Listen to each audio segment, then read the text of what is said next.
Alrighty, welcome, welcome, welcome. This is Speaker Sunday about Chapter 8, and gonna do some quick introductions. Thanks so much, everybody, for joining us. So, essentially, we've got in the house Lazy Warlock in the red shirt, the developer of Lords of Nysera, the That's the TRPG. me. And then speaking is Lalette, and I am supporting. I'll be in the background asking questions, all that good stuff. All right, take it away. Yeah, so just like Lillette said, I'm the developer, artist, writer of Lords of the Nysera. For those who haven't seen the Speaker Sunday events that we do, this is a big, long one. So usually they go for about an hour, hour and a half, sometimes 2 hours if I get really deep into some lore. But this one, it's a big topic, and it has been some time since we did a Speaker Sunday, and that's because we have been preparing a lot of cool stuff to show off. Um, Very little has been talked about this extremely big faction in Lords of Nysera. And in Nysera in general, and that's the Khuldari. I've mentioned them from here to there, and some people have asked about them, but we haven't done a deep dive into them. And that's what we're going to do today, because not only is the current chapters, which have been finished, they take place in Khuldar, and they dive into their lore as well. There's just a lot to go over with them, and their influence is kind of huge. So, um, looking at what you see right now, even just in this like first slide, and if you guys don't know, there is this slide going on. It's a slideshow of various artists, like art depictions I've done of the Khuldari, of their technology, etc. And I'm actually going to be uploading these to Patreon as well. So if people really want to scroll through them and see the details and information and read the little snippets that I gloss over, you may do that. So look forward to that afterwards. But looking at it right now, you've got this guy on the left here, and you've got this lady on the right here. So these are your two most common Khuldari, you could say. Now, Khuldari are Gashin, and for those who haven't heard, Gashin are kind of the human analogs of Nysera. They're not exactly human, they have different physiological differences, but for the most part, they look like and act like humans. Um, so this guy on the left here, this is a character that you get in the game. His name is Haruk, and he's your like a classic looking Khuldari. He's got the short cropped hair, swept back, the goatee, and the mustache. Those are all characteristic like hairstyles. His dark coppery skin. They live in like a Mediterranean sort of deserty area, and so they're all very dark skinned. But they can be pale if they live in certain areas, and they can be darker if they live in other areas. But for the most part, very characteristically dark skin, black hair, and slightly shorter than the average, maybe Evallonian, but not necessarily like the average Nyserian, because these people kind of are actually the bell curve width of Nyserian people, because Khuldar is by far the most populated area in all of Nysera, upwards of like a couple million people, right? And the population in Nysera is rather small, not because it sucks to live there, but because there's been calamities, and it's not like a hugely industrialized world, right? So there's not just like massive amounts of food and massive amounts of people to feed, right? It's a slowly recovering sort of society. But Kuldar is kind of that place in a little bit. It has the most abundant resources, the most abundant food, and the most sort of egalitarian society, and so it has a huge population. But then you might be wondering, like, what is this person on the right? They don't look human at all. And you would be right. These are called Lagani, and they are sometimes referred as demon folk or demonkin, but really the more accurate term is just Lagani, which is a type of divergence from what you could call the elves of this world, which are people who are very, very magical. They are literally made of magic, and it constantly is interacting with their bodies. They don't have to eat. They don't even have to breathe, because they can do all those things with magic, more or less. If they have like the capability to do those things, if they are suppressed from magic or in a area of anti-magic, for example, so they have like backup biological functions. But for the most part, they can accomplish most of these things with magic. Now, Magani, they look like demons because they worship demons, and demons aren't exactly what you think of as like biblical demons in this world. They're more just like an entity that exists in different realms, and people have interacted with them and made pacts and deals, and sometimes they're good, sometimes they're bad. Demons are scary and they're dangerous, but for the most part, they're just another thing out there. And these people really like them, and they started to sort of imitate them physiologically, but visually mostly. So they have these horns that grow right out of their eyebrows. They don't actually usually grow out of their foreheads like you kind of see in like tieflings, for example. They're more like directly from the skull. Um, they have these dark patches under their eyes, and they have markings just like every other Onvalin does, which are just the blanket term again for like the magical people. Um, and they have all these crazy skin colors. So this character here, who's Nysera, she has reddish skin, but they can be dark black, they can be purplish or lavender colored, or any number of different things. So these are the two most common types of Khuldari you'll see. You have your average looking brown skinned Khuldari guys and gals, and then you have lots of Lagani who are very diverse in their colorations. But they're all working together to help each other out and continue the project that is Khuldar.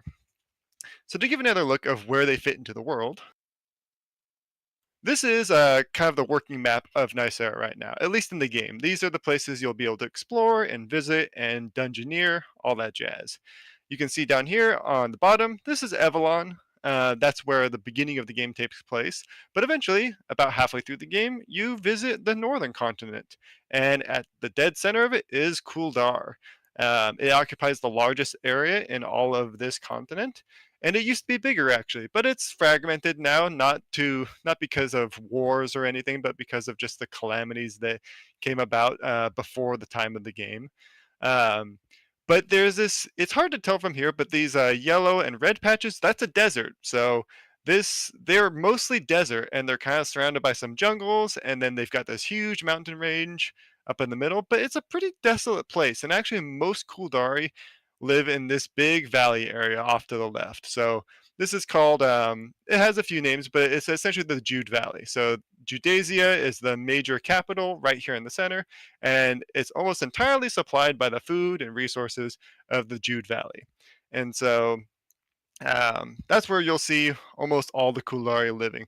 They are spread out throughout the other areas. So in the Rahel Desert here, which is this red and yellow area, there's people who are scattered about who either do dungeoneering or they set up little places to restructure roads and whatnot. Because again, like lots of the world was destroyed, and so they're rebuilding as much as they can. But yeah, that's where mostly they live. But really, the surface is not what Khuldar is known for. You may have noticed from the title of the video or from the first page, they're also known as the Deep Folk. And why are they called the Deep Folk? Well, that's because they didn't actually originally live on the surface. Khuldari lived below ground, and it wasn't by choice. They were forced to live there because once upon a time, in Nysera, the Gashin, who are again the humans, they weren't allowed to live on the surface, and it wasn't that there were laws against it. It was that the Onvala, who were the crazy, magical, powerful people, they just killed them if they saw them. They saw them as essentially an affront to their magic because they even dared to look physically like them. And they would eradicate humans on site. And so the only place that they didn't live was underground. And so the first people, you could say, sort of scraped by as best as they could underground, rarely venturing to the surface, knowing that if they did, they would probably get obliterated in some fashion, or sometimes worse things would happen to them.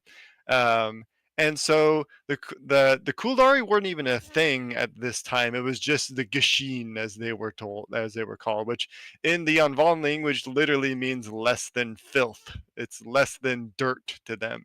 And curiously enough, they actually took that to heart and went underground below the dirt itself. And to give you an idea of what that kind of looks like from this map, this is the underground map of the world. So Oh, this, that's cool. I yeah, love it. and it's very extensive. Not all of it is inhabited, but I am a big geology nerd. I didn't study geology, but after like going to college and junk, I really got into it and probably should have studied geology. And I've visited caves, both limestone caves and lava caves, and so I've seen them in person. I love exploring them, and I've actually taken the time to properly make them represented geologically in the world. So all these places you see actually make a shred of sense. It's not just a mess of tunnels that's just there for funsies. All these black lines are lava tubes. So we actually, where we live, we have lava tubes and we visit them occasionally. They're very, very cool. They can be big or small, and in some cases these are huge, obviously. But this is so right here in the center of this kind of big white blotchy area. That's where Khuldari started. So most of it's the largest cave system. It's the least flooded, and it has the most mineral opportunities, and it has the closest access to the surface where things can kind of grow, and they were able to scrounge by a little better. Um, and this is really where the Khuldari emerged from. So I'll get into it a little bit later, but everywhere else is a little bit uncharted. So there's a ton of the places in the world that have been kind of taken over by either bandit groups or some Anvala who have actually kind of done the reversal after the kind of flippy floppy aspect of this all, and that they eventually became forced into the underground. Some are just filled with creatures and monsters, or any number of horrors that people have to deal with. But for the most part, this kind of centralized area in this northern continent at one point was just completely um, just crawling with humans, with Gashin. They set up societies, they built cities, and they advanced technology over millennia, actually, secretly trying to stay out of the eyesight of these Anvala, building their worlds and learning how to survive in this very tightly spaced area where resources were limited. So that's where we get to the conquest So of really the. quick. Yeah, of course. Okay, so question. The black lines, white lines, which ones are which again? Okay, so yeah, the white lines here, these are sedimentary or really limestone caves. So limestone caves can be easily eroded uh, by water, and that's kind of like the iconic cave that you see, right? Because they can have these gigantic caverns with the stalagmites and stalactites because of how calcite is so soft and because it can be dissolved, right? And that only forms in what's called the karst region, which is a region that is mostly limestone. And it just so happens that where this giant this giant desert is where the Khuldari decided to live, and that's why there's this huge, extensive karst layer and limestone area. The blue is flooded zones, so these are flooded caves that are still limestone, but they're mostly uninhabitable because they can't live underwater. The black is lava tubes. So lava tubes are different. They're formed by lava passing through an area, but then it's molten enough that it hardens on one area, but then it keeps flowing in another, and then eventually it drains out and leaves behind the lava tube. These are typically smaller, and they're long snaking pads, and they're not usually as easily inhabitable. So this is where the kind of fantasy aspect of it comes in, because they don't usually get as big, but they can be huge. Like they can easily fill, they can be many, like 2 stories tall um, tunnels easily, and they actually form really interesting formations. But yeah, and they can intersect. So it's very rare actually in real life for them to intersect. But because Nysera is a very geologically unstable place, you see lots of them intersecting. Awesome. And then I'm curious as to what that bigger black section is, like right in the middle. Is there anything special about that formation right there You like in the southern in the continent? center? Yeah. Yeah, so like this whole area, this is kind of called so people sort of refer to it as the cauldron or the crucible, whatever, like there's different names for it, but it's essentially a giant caldera that has collapsed. And so it's a huge volcanic area that used to be land. So it's essentially a Yellowstone sized area that completely fell apart. And then the sea flooded into it, and it's like a combination of a caldera and the Black Sea. So it's a horrible, horrible place. It's not an acidic ocean, but it's a briny, like salty ocean that is also constantly bubbling up methane and gases, and it catches on fire literally sometimes. So it's this like big messy lava area, more or less. It's essentially an active volcano ocean, you could call it, but also like surrounded by, not ocean, sorry, sea. So it's an active volcanic sea contained within land. So all lava. Nice. Nice, Not nice. a fun place to be. Nice. Awesome. And then, so really quick too, what was your experience in a lava cave? Because you said you were in one. You know what Yeah, it's like inside. they're really cool. They range from being really cramped, so like you're literally squeezing, like either on your belly, squeezing through areas of it, or like kind of crawling through little gaps and whatnot. To Isn't that how people die? Is like they're, you're not supposed to squeeze through little spaces and stuff. Yeah, but there's some caves that aren't really, like, in my opinion, caves, right? They're more like little holes in the ground that people really shouldn't go into. These are proper caves, right? Where you can stand in them. You can stand, and if you have a light, you can look up and you can see like the ceiling above you, right? And there's ledges where the lava actually like would flow and would build up on the sides, but not at the top. Um, so yeah, you go from being like super claustrophobic areas to remarkably large areas where you just see this like tunnel where it almost looks like a sandworm just like burrowed its way through the ground, right? Um, and you can see like the little striations of lava and the layers that have built up, almost like a cup of coffee, right? Where as you drink it down, you see the little layers that start to build in your cup. You can see where the lava did the same thing. Um, and it's dark. It's completely dark, right? So it's not like in video games where it's kind of dim light and you can maybe squint to see, but there's like, oh, there's creepy crawlies crawling. It's completely dark. If you shut off your lights, you see absolutely nothing, to the point that you can put like certain foods in your mouth, and when you chew on them, just the like snapping of like the slightest bit of light, even you can see through chewing some foods. It's kind of wild how dark it is. Um, and the noise is different too, right? And it's cold. It's cold, and the noise is really weird because it's all like the noise of the world is shut off from you, right? You've got like layers of stone between you and the outside world. So it's pretty surreal. It's actually it's really fascinating, but you wouldn't want to live there.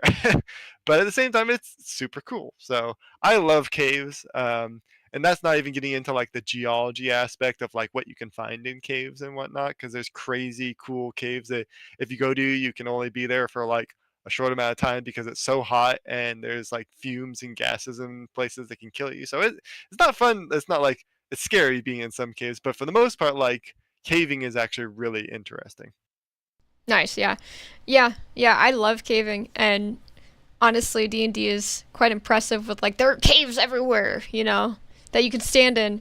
I feel like in real life, the caves we've gone to are pretty much the same. It's pretty neat. But yeah, I mean, Also, wear a helmet. If you ever go caving, wear a helmet. You will y- whack your head on so many things. Doesn't matter if you're short or tall, you will hit your head on things. okay, I was so I'm 5 feet 1 inch, and he's 6'4".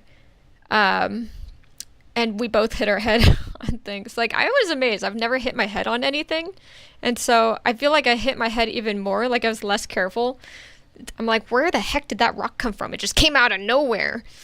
So, but that's pretty much a cave for you. It's like you have like jutting rocks, like little rocks hanging from the ceiling, coming from the ground. They're just kind of everywhere you don't suspect. And so, yeah, yeah.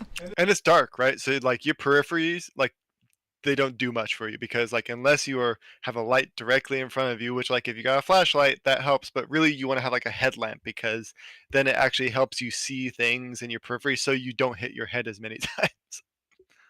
Right, right. And also, okay, so going through the comments here, so we have like a Chuck Norris comment somewhere in there. I think that it was had to do with the caves, but yeah. So Red Star is in chat here, and they're talking about just like how much work is going into this game, and I'll tell you, he's working on the game 24/7. I think that's all he really does. And I'm privy to that because I'm his wife, so I get to see just his work schedule, his habits.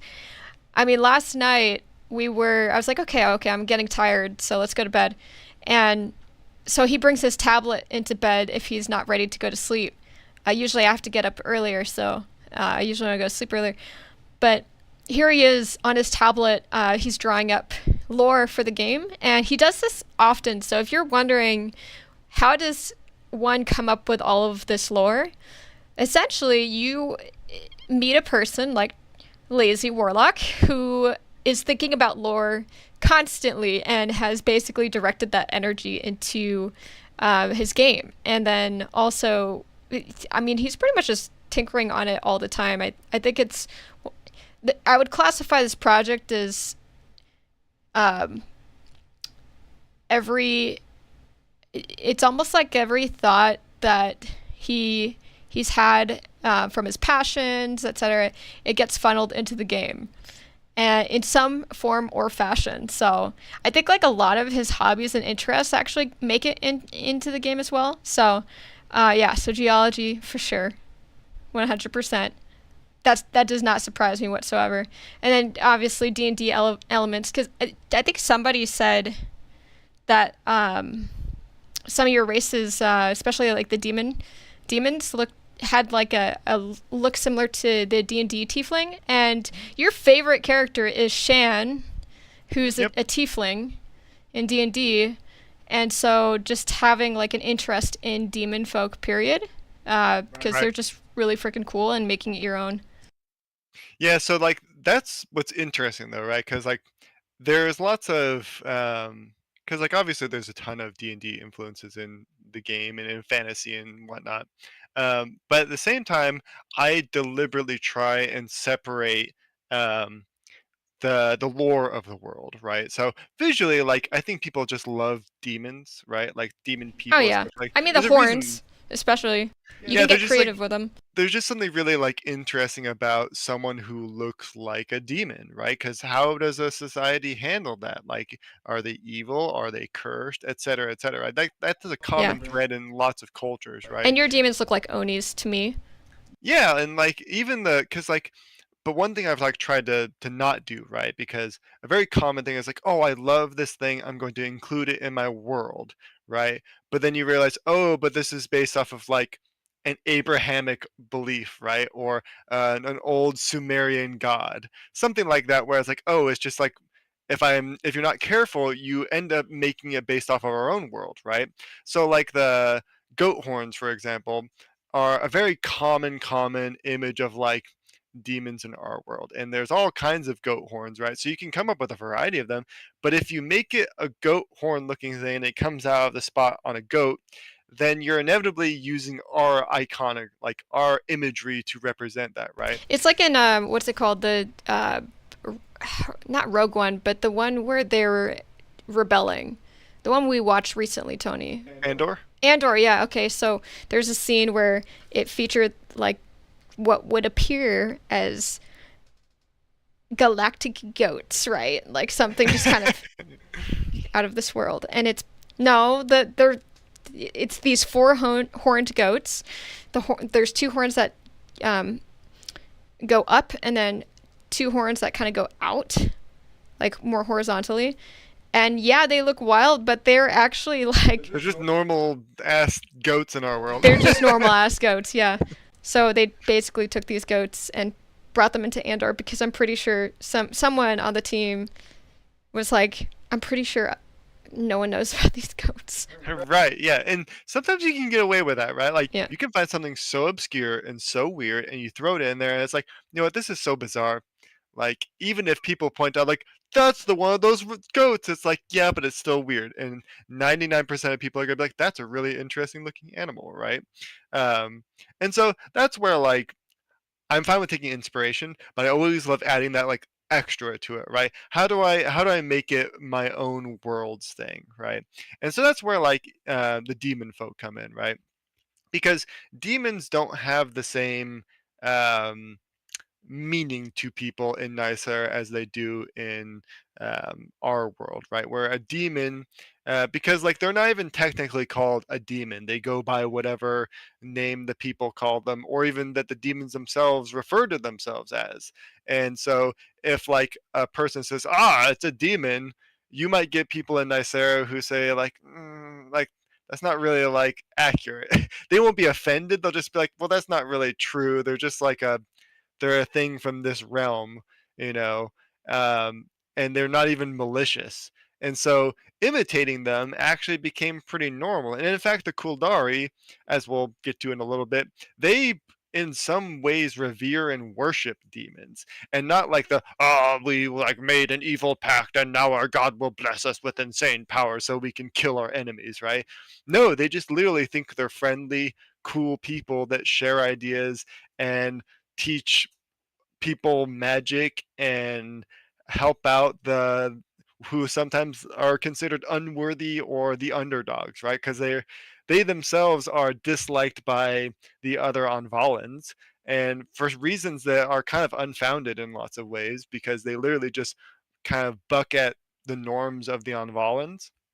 And so they kind of, anyways, we'll get into that later. But like little things like the point I was getting at was that the even just having the horns, right, not come out of the forehead, but like literally the eyebrows. So they don't like most Lagani don't have eyebrows. They have these like eye barbs more or less. And they can be all kinds of crazy formations, but rarely do they just come straight out of the forehead like the traditional demon looking thing does, because that's not what the demons look like in Nysera. They have even crazier looking eyebrow stuff going on. But it makes them unique. But the one thing that's kind of like is one thing I couldn't help using is like the tails, and I'm still not sure where like the tail icon of like comes from in demonology in our world, but it is such a like a unique thing. I don't know. It I yeah. like it.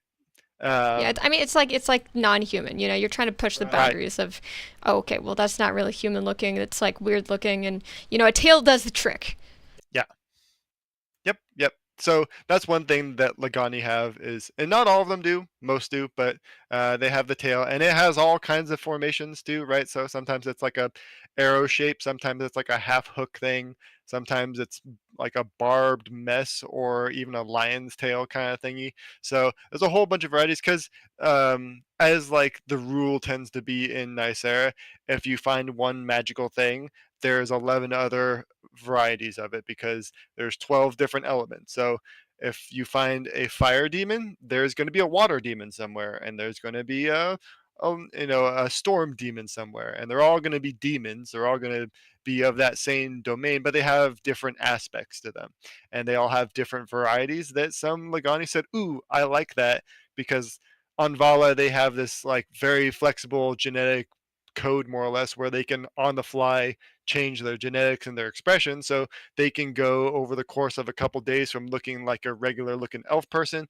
to looking like a demon, and even exhibiting some demon traits because they have like full control over it, and they have magic to bolster that aspect. So you had Lagani who they would meet with a demon, and the demon would be like, "Hey, I'm going to teach you how to do this magic," and they'd be like, "Ah, well, I'm going to show my reverence for you by changing my skin color to look like you." And that's how you get this crazy diversity of Lagani. But yeah, let's move on just a little bit though, since we've been staring at this map for a while. So getting back to the Khuldari and the deep. So now that we have kind of an understanding of like this big, massive underground world, right? Um, it may not come as a surprise that when people were forced to live down there, they had to fight over resources. There's not much down there, and especially in the very beginning, there was nothing going on in the deep. And so the original Gashin who lived down there had to fight it out, and for the most part, it didn't go well. You can think of like for a very long time, it was sort of probably just very primitive savage cultures that fought over the tiniest scraps of food, and then they built tribes, and then they built larger communes that lorded over what little useful land was around, and then those grew into larger areas, and maybe they started to build structures underground, and they had like the tiniest bit of magic they could use to, either grow fungus or grow certain molds that they could eat, or if they were super lucky, they had a patch of land above ground that they could grow stuff in, right? But this very, very slow accumulation of useful goods and really resources is what kind of created this slow and terrible society to develop underground. And it would eventually um, coincide with pacts made with other creatures, be they demons or realmlings. Realmlings are essentially anything that come from a different realm that is not Nysera. Or with Onvala themselves, and some of these packs were good, some of them were really bad, and they resulted in these large factions that had actually really impressive technology. So you could even imagine, and I hate to describe it as this, but a sort of cyber dystopian world actually developed underground. Now, I don't say cyber in the sense of like Blade Runner, floating cars, and whatnot, but like a sort of combination of technology and limited magic with with a kind of, but like really like a sort of techno feudalism vibe going on, right? Where you had in some cases actual Anvala who decide, you know what, I'm going to go underground and see what's going on down here. Oh, look at all these like easily subjugated Gashin who are constantly fighting over land and power and whatnot. I can easily manipulate them. That's most of the time what happened. And you got this like advancement, very slow advancement of technology, because they had to rely on it. Because Gashin, while they can use magic, they're not nearly as good at it as Anvala. But they did learn through various methods to imitate that magic or to use magic in ways to, say, make weapons, like even like, as funny, crazy it might sound, like miniature rail guns that they could even start to fend off some Anvala who were starting to like notice that there's a large population of these Gashin who we hate who are somehow managing to survive underground, and they could drive them off because, for one, the Anvala don't really know how to live underground. They don't like it under there because their magic is deadened, which I can get into later on if I ever get to it. But more or less, the idea being that magic and the source of magic does not penetrate stone very well. And while it does exist, like as kind of a, you could think of it as like a threading throughout the entire world. It's just simply not as dense underground, because it's associated with light, and light doesn't exist very well underground, obviously. So these warring factions, while mostly small, eventually would kind of divide into clans, and these clans would get bigger, and then they would kind of dominate certain zones. But a lot of these people were just kind of left out in the middle, and they just had to scrape and survive, and deal with what would be called the deep tyrants. These factions that no longer really have names. They've been lost to time for the most part because eventually, through various methods that many Khuldari have opinions on, a large mob-like faction came about who they claim themselves as, the one true Gashin unified force, um, began to slowly sweep through these areas, and they used technology, but they also were unified. They had no leadership. They were anarchists. They were anarchist, actually. So to clarify too, anarchists are, and I mean this in a political sense, right?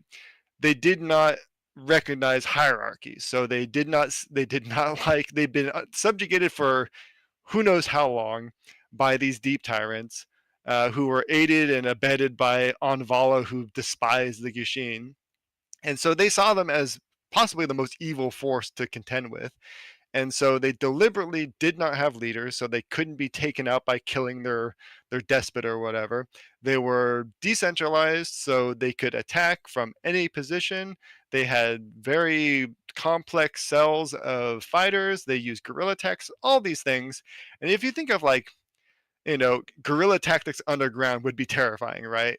They pushed that to the max, and they were able to not just unify Gashin, but as we'll find, they unified a whole lot of different groups, and they did so with pacts that they made with some people, other Gashin, but more importantly, we'll talk about the Shudra. So first, though, we gotta talk about the biggest, I guess you could say. So there's really three aspects to Khuldari culture that you can recognize as like distinct, and by that I mean like the three major factions that came together to make the whole of Khuldar. The first big one that the people had to agree upon was the death cults, and that might sound wild, but there was a huge movement of religious death cults essentially that had existed kind of forever in the deep because Gashin are unique in that they die naturally. They don't live forever. Um, and they can extend their lives with magic and whatnot for very, very long amounts of time, but they don't have a natural physiology to live forever, unlike Anvala do, who are functionally immortal as long as they aren't like outright killed and their minds like obliterated through magic, right? Whereas Gashin will just die of old age eventually. They do live longer than humans, like about 3 times longer. So they are very long lived compared to us. But in their like timescape, it's the same to them because like 3 years to them is 1 year to us, kind of thing, right? Um, but these death cultists, they kind of learned through pacts with demons who are the practitioners of death magic that there's ways to not only extend your life, but ways to preserve parts of your mind. Um, and this was not really like a forbidden magic, even, right? This was just experimentation that was done in the depths of the dark where nobody could mess with them. And the Anvala didn't really care what they did because there are a bunch of scummy little creatures running around in the dark, right? So they learned essentially how to capture a imprint of a mind, which is called a leer, and you can either repurpose it into a body if you have an advanced enough methodology of doing it. But more often, you would just save that mind, that like copy of a mind. And again, it's not like a soul, right? They learned essentially how to copy the mental expression of a mind using magic. And more often than not, they would essentially just add it to a repository of information. And this could be in the form of literally just like you could think of like a library, but more often they wanted to put them into a physical form that could continue serving the ideals of the cult. And this came sometimes in the form of a dead body, which they would usually clean the dead body and use the bones as a white, more or less. So you get these. They call them rune shells or leer shells, which is essentially armor and a skeleton that has a leer imprinted onto it, and it remembers just enough of why it served the Dahan, which the Dahan are the death cult, the Dahana news, why it served them, and how to fight is usually the best they could do with that leer that they would extract. And if you were really high up in them, you could preserve your almost the entirety of your mind in one of these shells. And eventually that would lead to even more advancements in leer technology. And in some cases, they could take a like an expression of someone's mind and copy it even so they could make duplicates. And there was some like shaving off of the stability of each of those so they could only be done so many times, but they found that they could actually put this mind into not just like non-living things but literally like actual shells, so not bodies that died and then were brought back, but actual shells which became the Shudra, which we'll talk about in a minute. But yeah, to lots of people outside of Kuldar, the Dahana news are seen as really weird. They're obviously like priests. They serve the god Akni, who is the god of death and cycles and rebirth. And so, to these priests, like what they do is essentially normal to them and is seen as like worship of the idea of death and as a natural thing that can be done, even if they're actually like undeathing things, right? Like they're using undead technology to advance their goals. So outside of Kuldar, this is seen as weird and scary, and in a lot of ways, kind of derivative and even evil, right? Naturally so. But to Khuldari, it's kind of just like a thing that these people have done for a long, long time, because this concept was required essentially for lots of these societies to even continue to exist to some extent, because death was so easy to come by in these tunnels, where it be deprivation or a rock falling on your head or some god awful creature that you come across in the dark that kills you. And so most of these priests, they were actually, you can see in this drawing here, they were equipped with what's called a death mask. So when they die, it extracts their leer. So because like, and this goes into a little bit of weird bioscience, but more or less when you are dying, your brain goes into overdrive and it kind of everything starts to fire all at once. It's why people experience hallucinations. It's why people see like life flashing before their eyes. It's because every bit of your circuitry in your brain is going on overdrive to try and preserve your life. And they realize that means you can get a really good copy of a leer when someone's about to die. And so these priests, they always, when they go into combat, they wear these masks because when they die, it essentially lights up and it takes that part of their mind so it can be used later if those bodies are recovered. And in some cases, if you have a necromancer, like this individual you see on the right, who is a very high level death forger, you can immediately take that body and bring it back into fighting shape with all of its wounds and damage done. If as long as it's intact and that leer is intact within that mask, you've got a soldier who's back in the fight more or less. So this is horrifying for people to come across because if they fight the Dahan, you're in a losing battle because not only does like they will actually go find people who are dying on the battlefield, put that mask on them, and then when they die, whoop, they come up and they're serving the Dahan. And they might not be perfect soldiers because they didn't have the ideals of them, but when you have mastery of this technology like they did, they could form essentially armies of walking corpses that they could use to overwhelm enemies. And believe it or not, this was one of the people that the Khuldari decided we kind of need them on our side. And part of that was because the Khuldari shared, and I have this kind of written down here, though once scrupulous in their methods, the Dahan have shared values in solidarity, resilience, and a hatred for hierarchies. They believe that everyone dies, and they believe that resilience is an aspect of Acne, who is the god of death and the god of like miseries and pestilences that you have to suffer through in order to live. So they kind of aligned with that in a lot of ways with the Khuldari's ideas of no big leaders and working together and so on and so forth. So they made this kind of uncanny and unfortunate agreement with the Han to work together, but it worked in their favor because it was necessary to not only win out in these wars in the underground, but to eventually leave to the surface.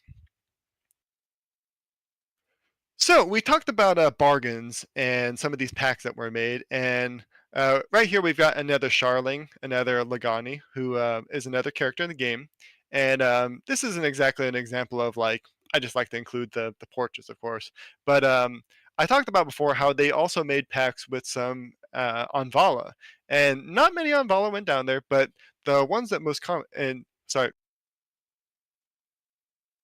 okay, sorry. One of the most common packs made with these Anvala were the Veltani. So the Veltani are, you can think of them as the metal aspect. So there's the element of metal, which includes all metallics and magnetics, that kind of jazz, which there's not necessarily a perfect name for it that is used in Nyserian culture, but they recognize it as just the metal aspect, right? And the Veltani had a kind of an interesting relationship with the Khuldari in general because the Veltani, more than anything, they like conflict and they like war.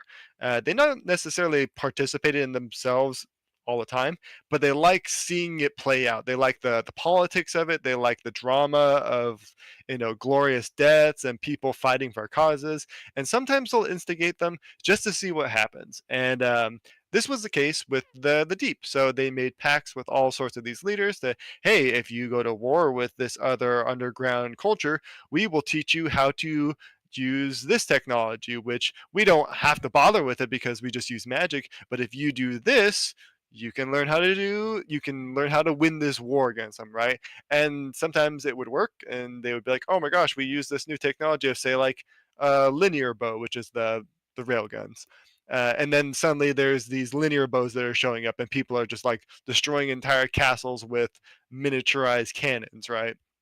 But then that technology gets adopted by some other group that's less scrupulous, and then they use it against them, and then there's just some Veltani who's in the background like, just as I planned, now they're all fighting each other over this new technology, right?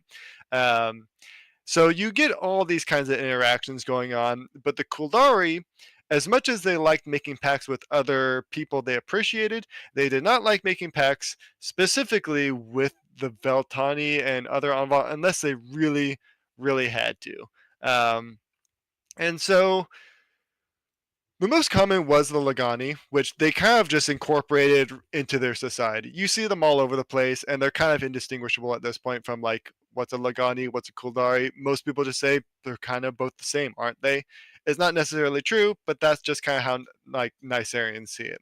Um, but the but yeah, as far as like there are other relationships. There's sort of neutral ones, which would be the Veltani, which is like, yeah, we learned some things from them, but we know they kind of deliberately caused wars, and we don't really like that.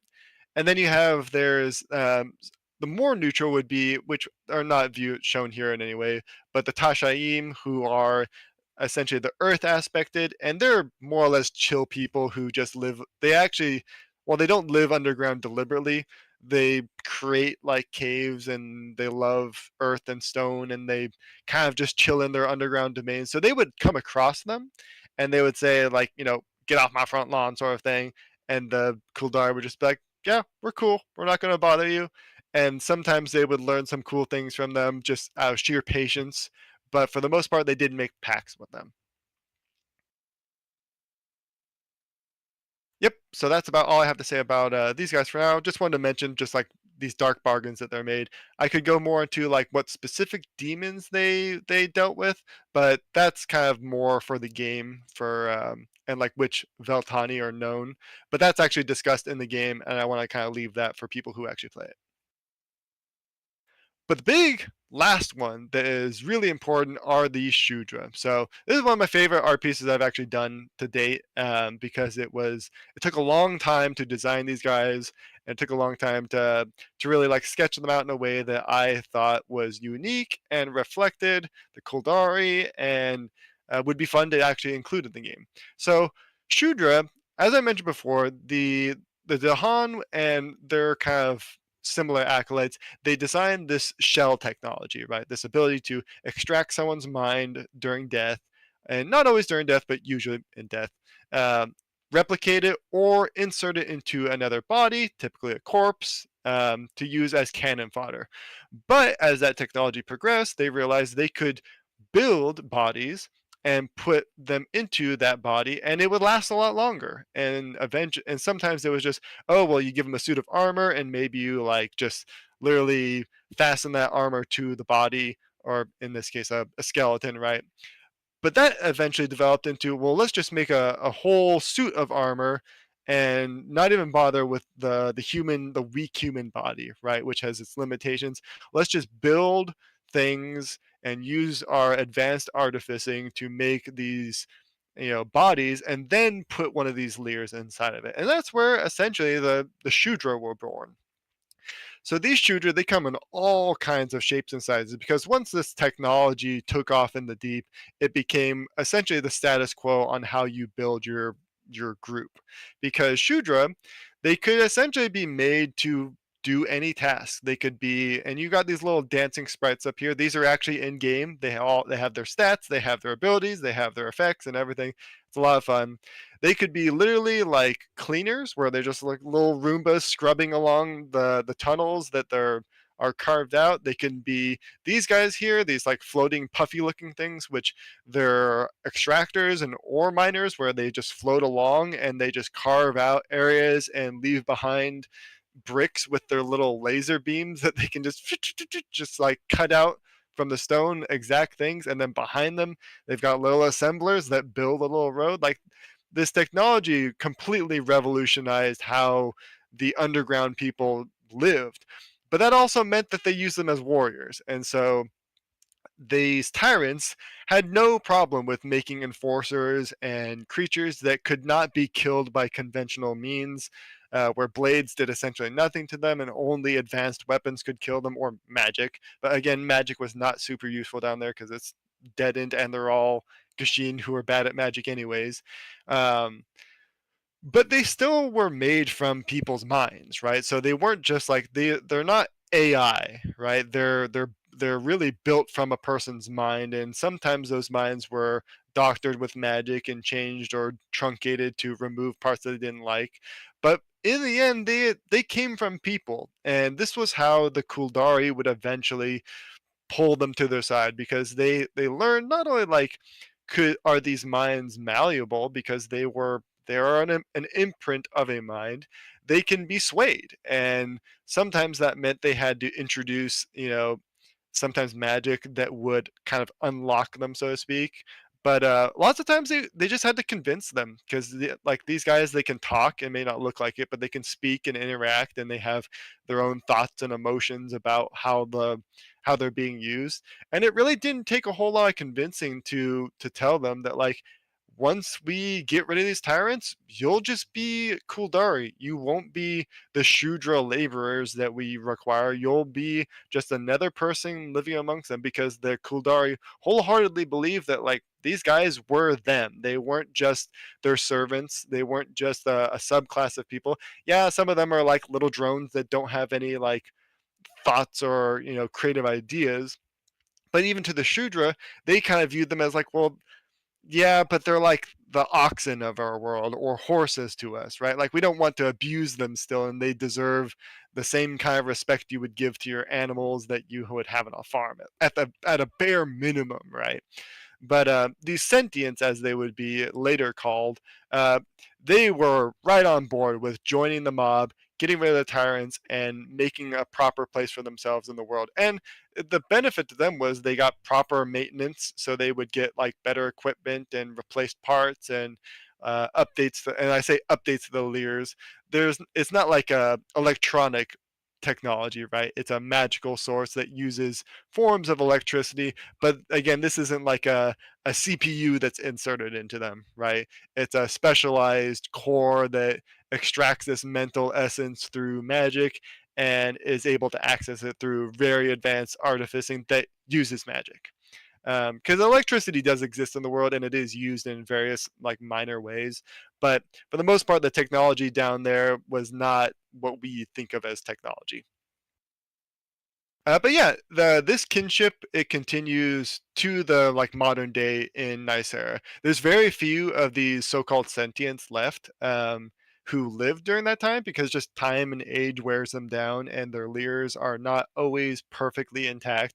So sometimes they kind of get decommissioned, so to speak, where they just allowed to tend the gardens and help out with farming, and they just sort of relax and live out the rest of their days doing what they feel like, as long as it's not dangerous. Rarely are they actually put into conflict. So there's some of them, like these guys, these are warrior designed ones.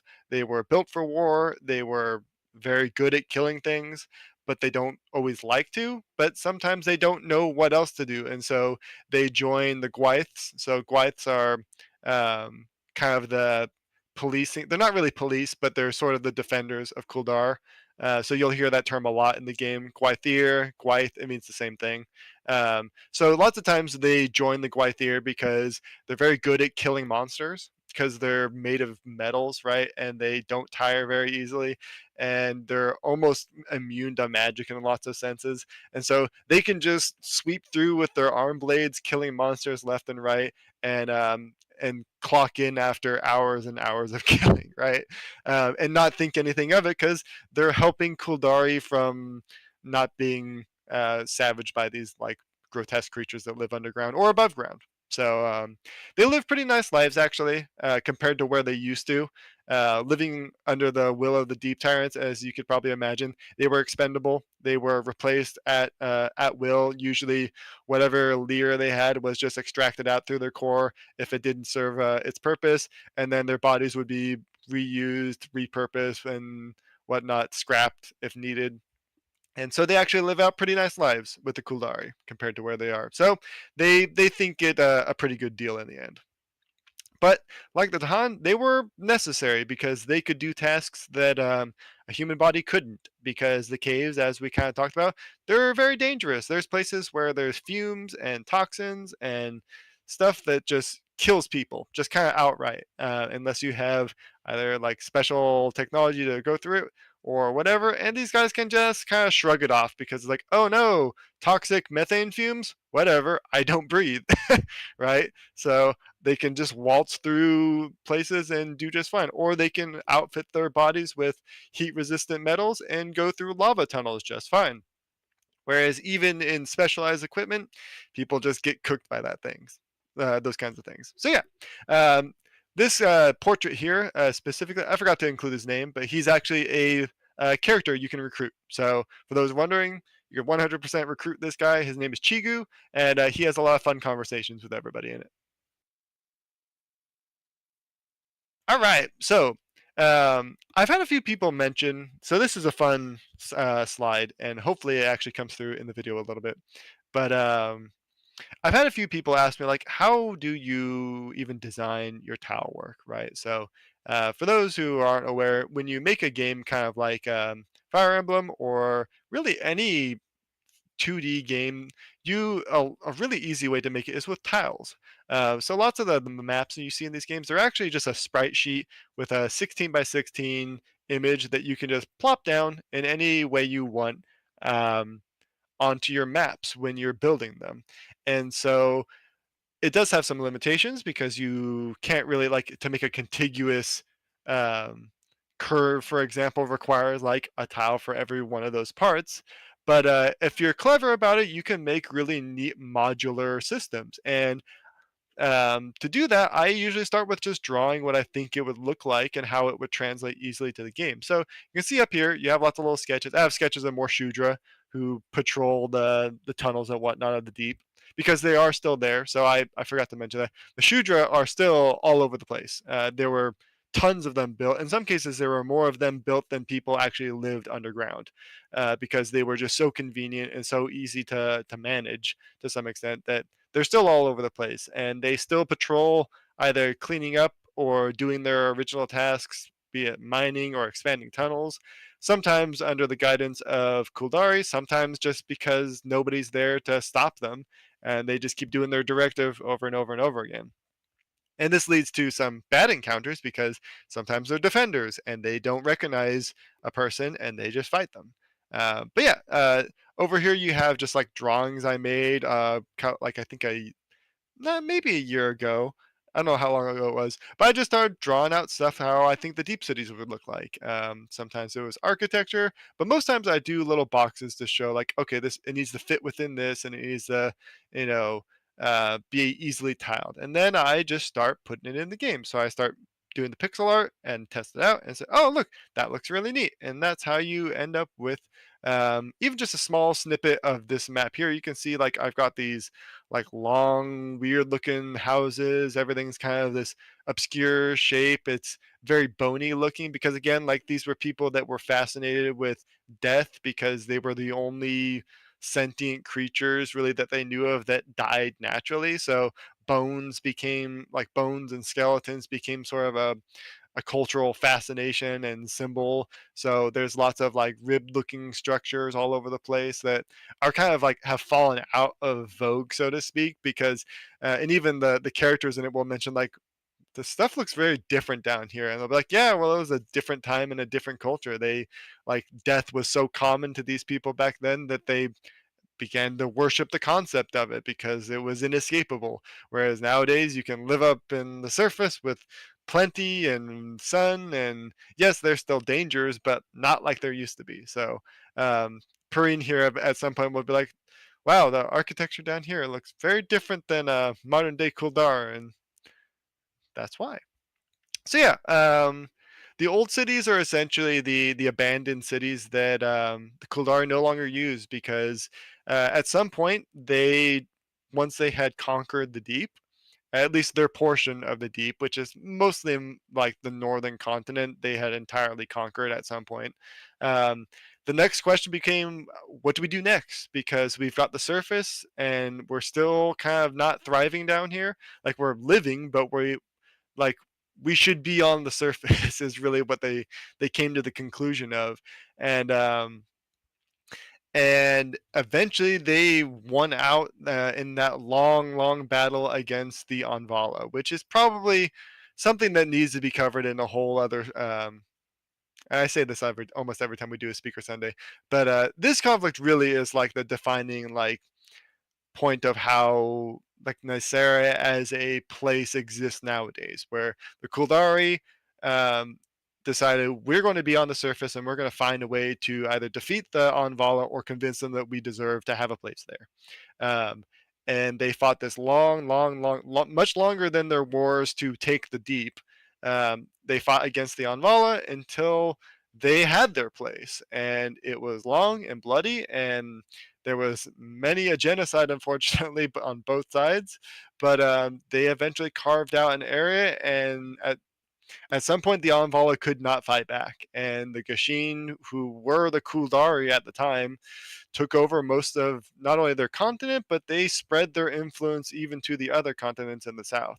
Um, so it's kind of their bloody mark on their record, and even when it's discussed in the game, the Khuldari currently they don't go to war. Actually, they haven't gone to war for thousands of years, and part of that is because they feel they have done more war than should have ever been done, and they have this kind of rule that for every year of war that they were in with the Anvala, they must be in 11 years of peace. So it's going to take a long time. And unfortunately, that time is coming to a close. So there are factions within the Khuldari who are looking at that timer saying it's almost 11,000 years, guys. Um, that means like this stricture that we've had against expansion and fighting and conquest to some extent is technically running out according to our society. And of course, there's some people who are like, no, we've been doing fine and we've been peaceful, so there's no reason to go to war. But there's factions that say, well, we maybe need to preserve what's left of the world after the severance. So, but yeah, I guess the point here, since we're talking about the old cities, is these old cities are mostly abandoned. They were used for a small amount of time when lots of society had to like escape underground to kind of avoid the calamity of the severance, which was, for those who haven't heard about it, is kind of this like, even though I hate to kind of use the like trope of like it's the thing that like ended the world and we had to rebuild afterwards. It kind of was that, but it's much more complex because there were gods involved and there were so many things that occurred all at once, like the giant storm forming around them to prevent the world from burning and the world burning and like whole continents being lost and parts of the continents falling into the ocean. There's a whole bunch of stuff, right? Um, but lots of the Khuldari were able to escape that calamity through their underground cities, which for the most part had just been like empty for a while and like barely used, but they were still there as a last resort in case something really bad happened. And that's why they were able to spring back so quickly after the severance and kind of get back to work as usual. Even though the world had changed, it was like, well, the world had changed, but like we have a head start. Um, but nowadays it's kind of just like the dungeoneer's dream, right? Because there's all this lost technology, either from the time of the deep tyrants, because all that like technology, some of it the Khuldari did not want or deliberately destroyed because it was either like so heinously bad for people that it was like, nah, the world is better off without this, or they didn't understand it. If there were some of these weird eclectic societies that had created strange, abominable things that they just like sealed off into areas where it's like, nope, we don't know what this is. We have no means to stop it. We're just going to build a giant fortress around it made of deep stone that blocks magic, and we're just going to hope it starves and dies. Right? Like sometimes that was the only measure they could take to stop some things. So there's this like massive underground world that's been abandoned essentially because it's no longer useful except for as like a bomb shelter. Um, and it's mostly uncharted because even though the Khuldari did take over a good portion of it, for a long time it was just like I said, just clans and factions fighting over territories and making weird things underground. The people are finding stuff all the time. So like even this little headband that Shouse here has, he even mentions he's never seen another one like it. He's not sure what it is, and he's not going to give it up because um, if he gave it to like an artificer group, they'd probably tear it apart and not learn anything from it because it's made with technology or with magic that is just poorly understood. And so there's stuff like that all over the place underground. So you get what's called, and I think that's in the next slide. Yeah, travelers. So, travelers are the quote unquote like adventurers of the world. These are people who they dedicate themselves to recovering artifacts and to learning about the past as it was damaged because of these events or abandoned because of just the movement of time. And so they just go all over the place and look for stuff. And sometimes they're regarded as looters, right? But for the most part, especially in Khuldari, they're actually they're like the celebrities of the world because these are the people that they risk life and limb to go into these dark, deep places that are mostly abandoned and just filled with monsters or are just dangerous to explore in general. And they go down for them for the explicit purpose of discovering new technology or getting rid of bad things so that they can be either brought back up to the surface and shared with everybody, or they can be told, yep, we killed this thing so it will never threaten anybody again. So these are like like I said, like the rock stars of Nysera, because not only are they some of the like coolest people who are just nice and kind and impressive, they are some of the most powerful people. So they're well trained, they have awesome equipment, they're magicians lots of times, and they're charismatic people who help out, and they're like the heroes of the world. But they're not like we're heroes because we get paid to do it.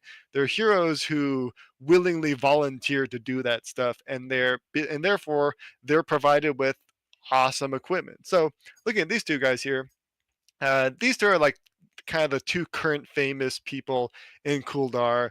And Khuldari, so I haven't gotten too much into this, but Khuldari is structured essentially in like guilds. So there's guilds called shars that they essentially have a domain of governance, and that's what they do. So there's a guild or a shar of travelers in this case, and the shar of travelers, all they do is they organize to make sure that travelers like these two have the equipment and the resources they need to go on these delves and find things and kill evil stuff and come out of it mostly unscathed. And then after they come out of it, they're expected to like give a report on where you went, what you found there, how have the tunnels changed, are the Shudra like attacking you, or are they helping out with like tasks, are they even cleaning stuff anymore, or are they just going crazy spinning in circles, right?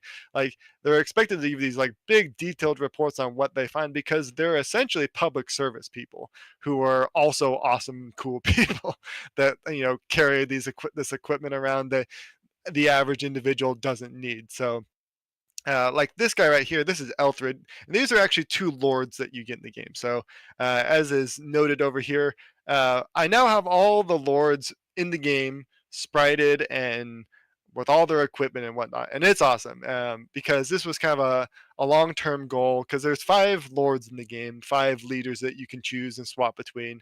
And now that they're all like officially in the game, it's been really cool to like have it there and like be able to actually use them myself. So I think it's going to be really fun that like people can learn not only about like all these different characters and dive into them, but just having it there is a huge like I guess load off my mind, right? Because it means that like I made it to this big point in the game where the big players are all there and they're usable and they're cool. So um, I think that's all I have to say for now about that. Other than like, what do these guys got going on here, right? So this armor that Elthrid is wearing here is called Shudra plate. Now, if you remember, Shudra are creatures, right? Like they're things that have a leer put into them. Well, it didn't take long for the people who were making Shudra to realize, like, well, you can make a very limited Shudra that you could wear as well if you really wanted to. A semi-living suit of armor that you can train to not only move with you, but also protect you and shift its weight and power itself.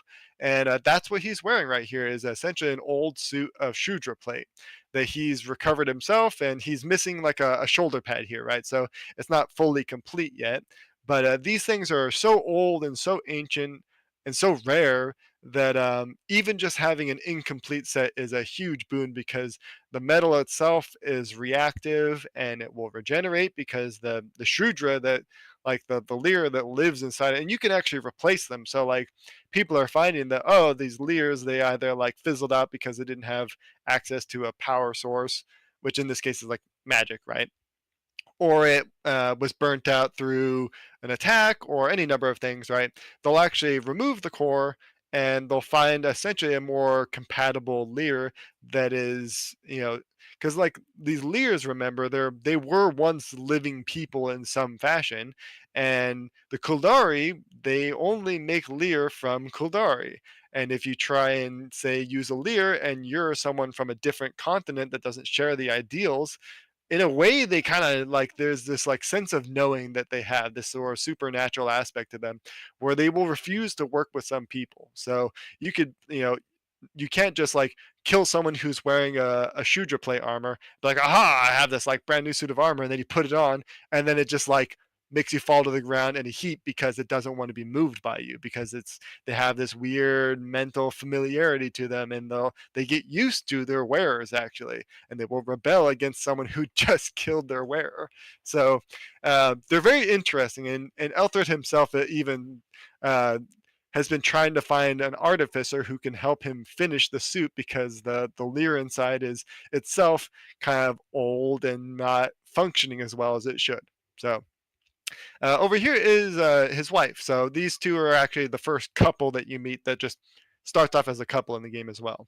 So they're travelers, and she has a whole long, and they both have like long storied like histories in the world, of course. But she's the first character that you really get that is um, immediately bonded to one of the major artifacts in the game. So a big part of the gameplay, which is going to be hard to balance, admittedly, is that there are like truly legendary weapons in the game, right? Not just like, it gives the best +5 bonus to a stat. It's like, no. These are things that were used to like kill realmlings. And again, like realmlings are like creatures from other worlds that are so like large and powerful and difficult to fight that your normal weapons do nothing to them, right? These are artifacts that were arguably used to fight gods and could kill gods, is what they were really intended for. And how do you balance that in a game? I don't know exactly, but we're going Right. to find out, because she's the first one that has one that you Yeah. get in the game. It's kind of like happening across like a bee bomber, just happening across, and maybe it's like the only one of its kind, or like the freaking Death Star sometimes. Right. And I mean, in my mind right now, as I'm developing, right, my only thought of like, how do you balance it? Well, you have escalating battles essentially, right? Because if you have like characters with these legendary items, you have to have characters who face them with their own legendary items. Um, and there's ways to like limit your access to them, of course. Like there's parts of that in the game that like you can't just like not everyone can just pick up these legendary items and use them. They're bound by like essentially genetic bloodlines and whatnot, and they're limited to certain people, et cetera, et cetera. So, Or huh? sorry, it would make for a really good campaign, where it's like, oh gosh, we're gonna be wiped out by these people. We need to go delve into the deep to find a stronger weapon than what they have. Right. And so, and lots of like some of these artifacts are still around. Like they're like, you know, kept very close to certain groups, right? Like losing one of these things is a like a risk to your entire society in some cases. Like, oopsie daisies, I lost the ring that makes me unable to be killed, right? Uh-oh, what should I do? Like, no, that's like a huge F up, right? So those people That's like way too big of a responsibility for me. right, and some people kind of freak out with that responsibility. It's And like, can as you'll you lose find, a ring? Yes. Yes, I can. right, and so some people kind of when they're presented with that responsibility in this world, they just kind of nope out of it, right? Because it's like there's no way I can have this responsibility all on myself. And to some societies, that's actually antithetical to their whole deal, right? The Khuldari specifically don't like these artifacts, because this means, because they're all their whole deal is like no hierarchies, right? No big leaders that can like tell everyone what to do.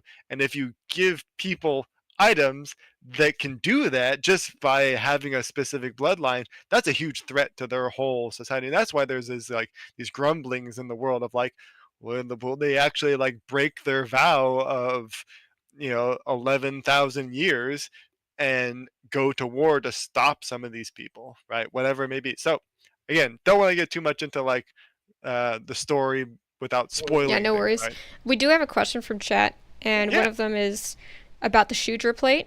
Um, well, really just living armor um, Yep. category. So, does the armor feel pain from taking Yeah. damage? Yeah. And It knows when it's hurt, actually. like, how does it feel for that thing?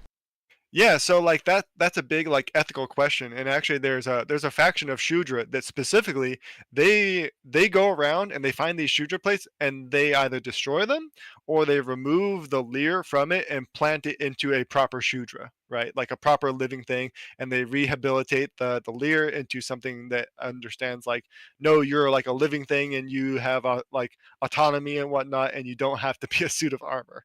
Um, because they believe it's like unethical to do this to their like fellow Shudra beings, right?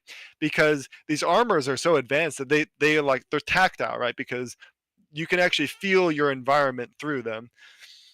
I mean, So it's interesting with this AI stuff how you can pretty much take a deceased person and then put them in a film, for example. It's like, right, do you still own them? their yeah, character? So it kind of reminds me of that, like with Star Wars when they put, oh gosh, her name is yeah, slipping my Leia, mind. like Yeah, the character that played Leia, yeah, yeah, yeah. There's definitely mixed reviews on that for sure. People had a lot of right. different opinions.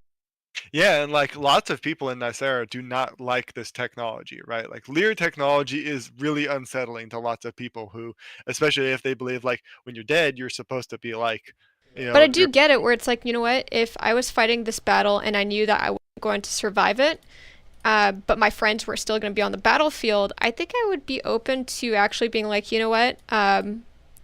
Put me back in, coach. Like, if I can try to help save the right, lives that I care about, then I'm cool with that.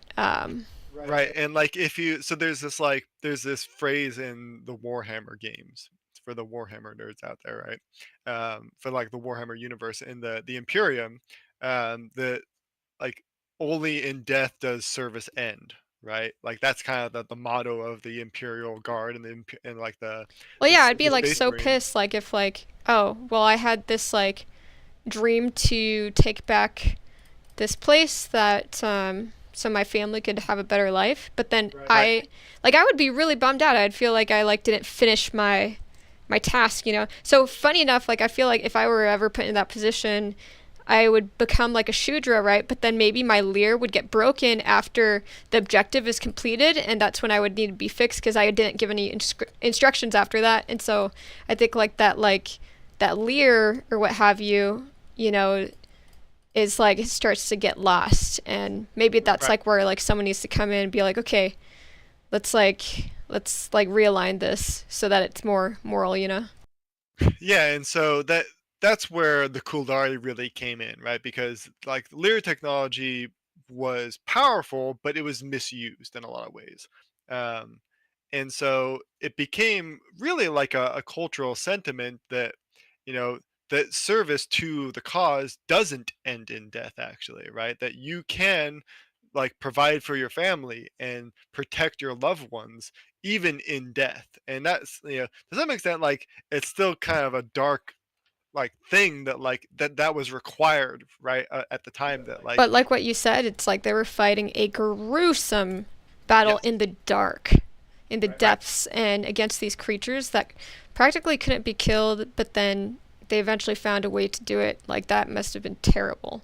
So yeah, like going to certain lengths to protect those that you love. I can totally understand how like some of these came about, but then like after like 10,000 years or so, you're like, okay, so what we didn't really think after we won the war like what we would do with all of this. yeah. So and especially like Shudra specifically like have a tough time adapting, right? Because in lots of cases, they were made for a purpose and their leers weren't handled well. And they were given very specific directives and they weren't supposed to stray from it. And whatever mental capacity they had for, say, combat was kind of all they were allowed to have. And so to be said, like, be told, like, you can break outside of this programming, so to speak. And again, they're not programmed in the classical sense, right? Um, excuse me. But then to suddenly not have to do that, well, some adapt really well actually, and they actually there's some that, because like Shudra also are well known for kind of getting these, like, having these fixations on things, and sometimes it's gardening where they'll be like, all right, I never wanted to fight actually, and now that I'm on the surface I am absolutely amazed at all this wildlife. And they just become gardeners and they make these arboretums because they can just like work forever on them, right?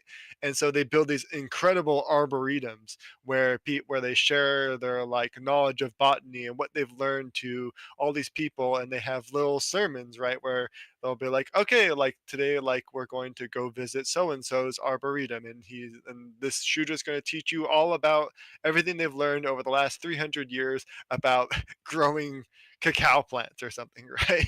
And they're just these giant repositories of experience, and some really buy into that. But that's kind of like, again, they sometimes they have these truncated minds that can only do one thing at a time, right? So they might give up all of their knowledge of killing stuff so that they can learn how to be botanists, or they can learn how to blacksmith, or they can learn how to build houses, because they find that that's more calming to their mind, because maybe that's originally what they wanted to do as a person back then, right?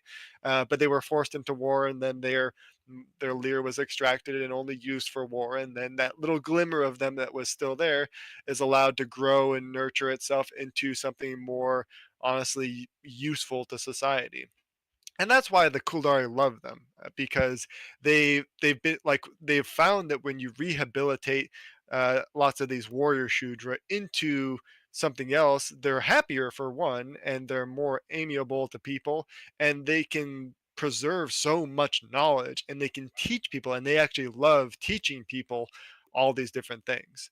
And so, but then sometimes you just get people like Chigu, who he just loves learning about, like, his whole deal is he is obsessed with the old world actually, and he likes to explore the depths, and he likes to take care of the other Shudra who are called deprecates, who can't really break out of their original programming and kind of are just left to do their thing because they're either their leaders are too simple, or their directives have kind of fallen to pieces and they're a little dangerous, so they're kind of just left to clean the tunnels or float around and carry rocks around like they were doing before. And Chigu just kind of makes sure that nobody hurts them because they're not hurting anybody else. And what do you mean by simple? Yeah, so like if you think of like the human brain, right? It's this big complex concert of different parts of the brain interacting and doing different things, right? So you have like your frontal cortex that makes like major decisions, and you have like the pons, which is doing its own thing, and you have all these different parts, right? You can think of like each of those sections, it'll produce um a some kind of signal, right, of what it does and how it performs its actions. So when they would extract a leer, they would say, well, we don't need any of this prefrontal cortex leer, right? These, like, this aspect of it is not necessary to perform this function that we want the shooter to do. So they can essentially either use a when they transfer it to a core, or when they are manipulating it with magic, they can just whoop slice that right out, because they don't want that interfering with whatever they're inserting it into. So that's actually like where it gets a little morally gray Oh yeah, yeah. quite a bit, because if maybe it's like, okay, I like you die and you're like, okay, here's my will, right? But then some lobotomist practically is like, actually, I really hated this guy, so we're just gonna take all of the facilities away, and he's gonna be like a something that he didn't want to be, Yeah, and so like like lots something. of so in Khuldari culture especially, right? Like you entrust certain people to your leer if you want to even extract it in the first place, which most people do in some fashion. Um Not all Khuldari do. There's some who kind of dislike the practice. There's some who decide they want to just die normally, right?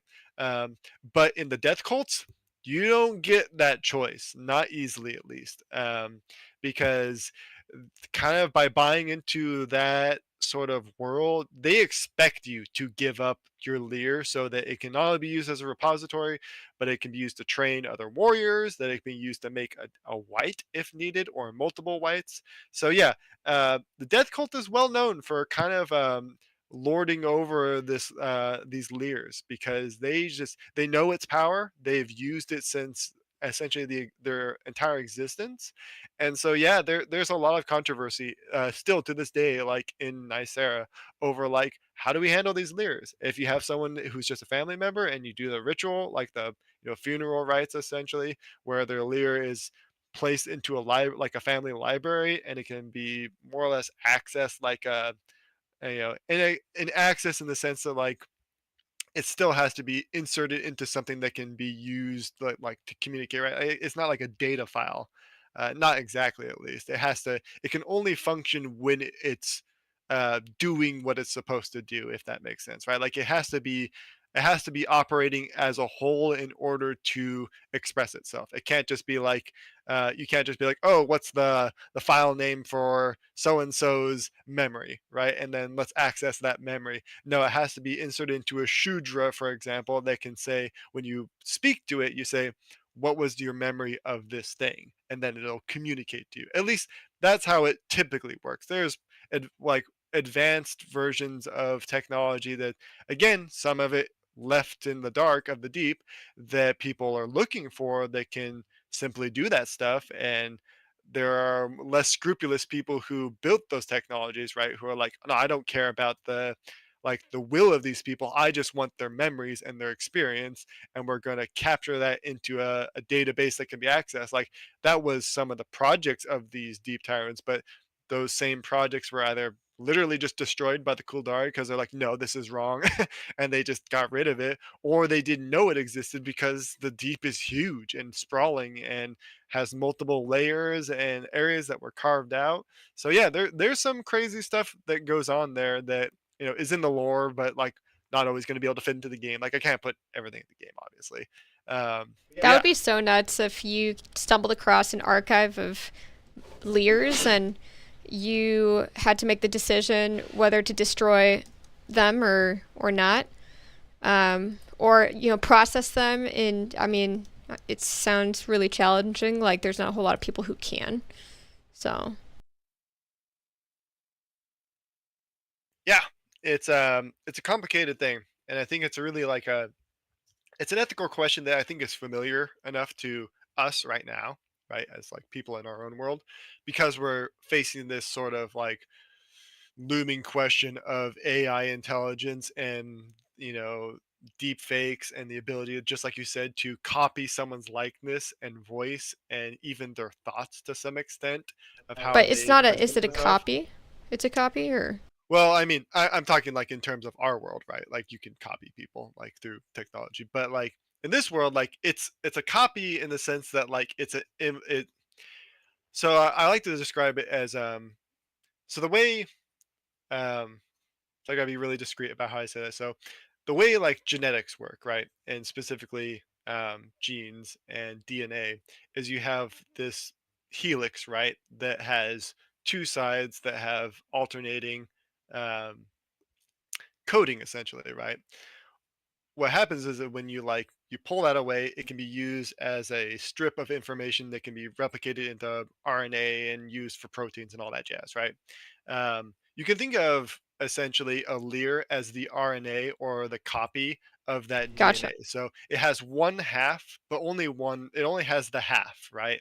It's almost like a photocopy of the impression of a mind, but it can't grow itself, right? It sort of can because it has the information there, but it's so much slower because it doesn't have the biological functionality of like DNA, or a mind that can change like synaptic connections and whatnot. It's essentially like it's a reflection of the mental image a brain can present itself as.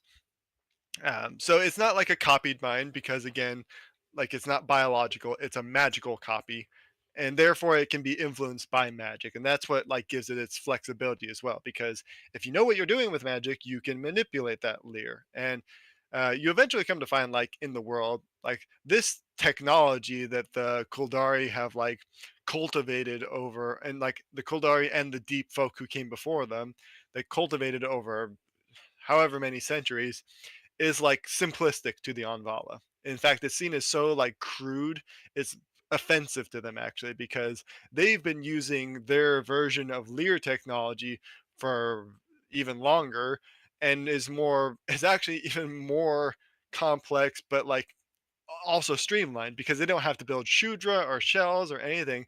They can just create a collective, amass enough magic, and just reform themselves at one point. Like this is not as present in the game as it was in the past, but they were even more functionally immortal than just living forever, because if their bodies were killed, they could refer back to their collective mind of magic and rebirth themselves more or less. So it gets pretty wild. So like the Lear technology is like a fragmented, limited version of even what the Envala could do, and they had to go to even more severe lengths to interfere with that system that the Envala had to stop them during their own war. So that's a sorry about that tangent. That's like another whole No, story to you're talk good. about. I mean, I introduced the tangent, so but thanks for answering. Yeah. Were there any other questions we want to cover, or we keep going? Nope. I think we're good. Let me just double check here. Yeah, we're good. Let's keep going. Okay. Yeah. So the only other thing I want to cover with these two travelers here, so I won't talk too much about their backstory, but just like their equipment. The equipment of Elthrid was more important because he's got the Shudra plate here, whereas Ooh, I'm Moshe has. sorry. I did have one. So Mr. Blonde was talking about how it kind of reminded him of shard plate. So like less of like, which actually, so Brandon Sanderson, yeah. I mean, I think it's like this like living, like, um, plate armor, which I always thought Yeah. that was just the coolest idea. Yeah, like Shard Plate was a big inspiration for it. I actually haven't read like the last couple of books, but Shard Plate was like, it's obviously immediately like inspirational. It's such a cool concept, right? But where Shard Plate is like kind of vague in the stories at first, like you're not really sure how it functions, right? And you can tell that the people who are using it are kind of like they know it's Yeah, the powerful. lore's not really like divulged in. Yeah, Like not it's cool, but it's yeah, cool, but it's very slowly revealed like what they are and how they even function, right?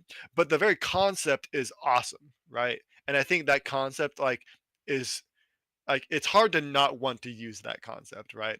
But the difference here is that like whereas shard play is really poorly understood and how it functions, but they know that they can use it and how to keep it working so they can fight with it, right? Shudra plate is very well understood by the people that use it, and the question is more like whether or not it's ethical to use, right? Like that's really the more of the crux of the problem with it is like yeah, people that's can my favorite sport it part. and people wear it and they want it, right? But then you have this faction of Shudra and like sympathetic people as well who are like, it's kind of not good to have though, right? Because you're essentially wearing someone else's body. Is essentially what you're doing. You're possessing another living being to some extent. Um, and if anything, you're like warping them to do what you want to protect you specifically at the expense of their own injury, even. Um, and so that's really where the crux of the question about Shudra plate is, um, because that's the only problem that most people have with it. Otherwise, it's like it's just kind of cool equipment, and there's also so many varieties because like every one of them is unique in its own way. Like there's like kind of like blank suits, you could say, that they were made but they didn't have a leer in them, and they like didn't have any cool fanciful additions to them. um, but yeah, and also like one thing to mention, like shard plate is also like it's powered by like the gemstones, I if I remember, to like remake it, and it's also like this weird ceramic sort of thing that can be broken with hammers. Whereas Shudra plate, it's actually more akin to even like power armor. It's like a combination of like power armor from like even the Fallout world, where you have this like exoskeleton of the armor itself, but then underneath you actually have to wear essentially a plug suit that interacts with it, because the and unless you're magical, like you're a magician, you have to use artificed clothing to even interact with the suit properly. And so underneath this, you can see these kind of like, if you look closely enough, you see these bluish fabric underneath him. That's the, it's called, what's it called? I think I called it like a leer suit or something. I don't remember the exact term I used for it, but it's more or less like super advanced gambeson. So it's really advanced fabric that is not only really like protective, so it's essentially as hard as steel, um, but it has these little interface plugs where it interacts with the suit and allows them to communicate mentally without thinking about it, right? Um, and it's even not even that uncomfortable because it also works kind of like a still suit from the Dune world, where it can help process heat in your body. It wicks away sweat and whatnot. Um, it can, with the helmets on, they have respirators. So, like, because they were designed by people who lived underground, right? So they had to go into places where there was no oxygen or there were poisonous gases. So the helmets have respirators, and they can even prevent, like, they have heat shielding. So it's this like combination of all my favorite ideas in power armor and like suits of armor, because there's even aspects of like Samus's power, like I her mean, it's Various suit super in it. distinct in the fact that it's tied into this gigantic war. Like, Right. I haven't heard anything like that before. And I'm gonna post, so I don't have any of the images here, but I have a huge repository of Shudra plate drawings I've done in the past couple of months, actually, kind of building up to this. And that's all going to be on Patreon. So Patreon supporters, you can look forward to having access to all the cool drawings I've done of this armor and how there's variations and even the helmets. So like there's all that, like the helmets were are like a big way of people, the way people distinguish themselves. And it was kind of inspired by a little bit of like Japanese kabuto style, um, like samurai helmets. Which, if you've ever seen them, like um, essentially, like samurais would wear crazy headgear on their helmets. They would have like paper mache crabs and all sorts of crazy stuff just to show off like their creativity as like a creator or their wealth and whatnot. And wealth doesn't really matter all that much in Kuldar because they're also syndicalists, so they don't really value money that much. They value gift economies and cooperation. But they're also like somewhat religious, and they venerate different groups in their own ways. And so they would make these masks that venerated various gods that they liked, or and lots of times demons that they associated with, or realmlings that they had made pacts with, all sorts of things, right? So I'll post later on Patreon this collection of essentially their masks that they would attach to their own suits, and they would distinguish themselves that way, right? And they would be passed down to other, powerful guides or defenders or travelers, and so on and so forth. And to anyone who has played Morrowind, you'll probably also notice a little bit of that influence of the Daedric masks, because the lore in that game is just so cool and so fun to like riff off of. So there's a little bit of that in there. So yeah, so the Shudra plate is probably one of the most over designed aspects of the game, because it's something I've like really wanted to explore and really make something cool that is not just like it's a cool big suit of armor. It's like, no, it's like a living thing, but it's also they can die kind of, and they're also mechanical but not mechanical, but they're also like religious and like all these different things. Like it's essentially like the Shudra plate is meant to really reflect, like it's meant to be a reflection of Khuldari culture and like a powerful, impressive, like singular object, right? Like this is the culmination of all of our work represented in this, right? And that has drawbacks, obviously, because there's ethical questions about it. But their willingness to solve that ethical question through cooperation with Shudra is also part of it. So, in a way, this armor represents both that like falling out of those ideals, as like this equipment becomes rarer and rarer and rarer as it's decommissioned, right? It becomes even more valuable to people like Elthrid, who is still in the deep, like fighting stuff and using this equipment because it's incredibly important to do his work, right? Because it's like the only way he can survive sometimes. But yeah, big long diatribe on that, but it's fun. It's one of my favorite things is designing this kind of stuff, right? And this armor specifically, so not his suit specifically, but this style of like this big triangular chest piece with the overlapping plates. This is like the iconic Khuldari armor, and you'll actually see it all over the world because wherever the Khuldari influence people, either through aiding them or through like directly working with them in like conflicts, they would supply them with equipment and they would teach them how to make armor. And you will see this variation of armor, and you can even I'll go back. You can see it here.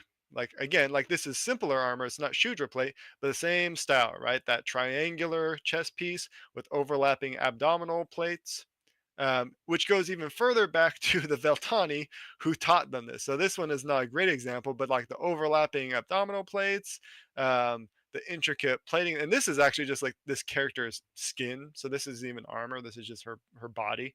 Um, but that influence kind of transcends the entirety of Khuldari culture into the entire military world of Nysera. But then if you go back here again, like this is another Shudra plate right here actually. So this is just to show how like unique each one of them is, right? They're all named. They all have like they're all named and special and documented for what they do and their special Lear core and how it operates and how it interacts with them. Like her Lear core specifically is made from a Dahan operative as well, and she is also a Dahan operative. So again, they only make them with people who associate with them. This is one of those masks I was talking about. So this is I think the name was um, the face of dedication or the face of something like that. I don't remember the exact name of it, but it's a skull because it represents like their dedication to Acne. Because all these Dahan priests, they know they're going to die and they know they're going to serve in death. So, but going back all the way to the beginning, again, triangular frontal breastplate, overlapping abdominal plates, all throughout Khuldari culture. And you'll actually see variations again of that. It's not depicted here, but in the game, when you see lots of other characters, you'll be like, that looks kind of similar to Khuldari plate. And it'll be because they interacted with the Khuldari at some point and influenced the making of their armor. So, um, let's move on. Oh yeah, and then just like again, it mentioned the sprites. This was super fun to finally add these last two ones, which is Oshev on the left and Elthrid on the right, rocking their cool equipment, which I'll talk about on a later episode of Speaker Sunday. But their equipment alone is really cool. She has her own special bow that's unique to her, along with like the legendary equipment that she wears, and then even the like the belts they have are like personalized to them because when people get married in Nysera, there's different rituals that everyone does, but lots of times it's just an exchanging of gifts. It's not always a ring, right? Sometimes it's a ring. Some groups like to trade rings, but it's usually whatever they're interested in.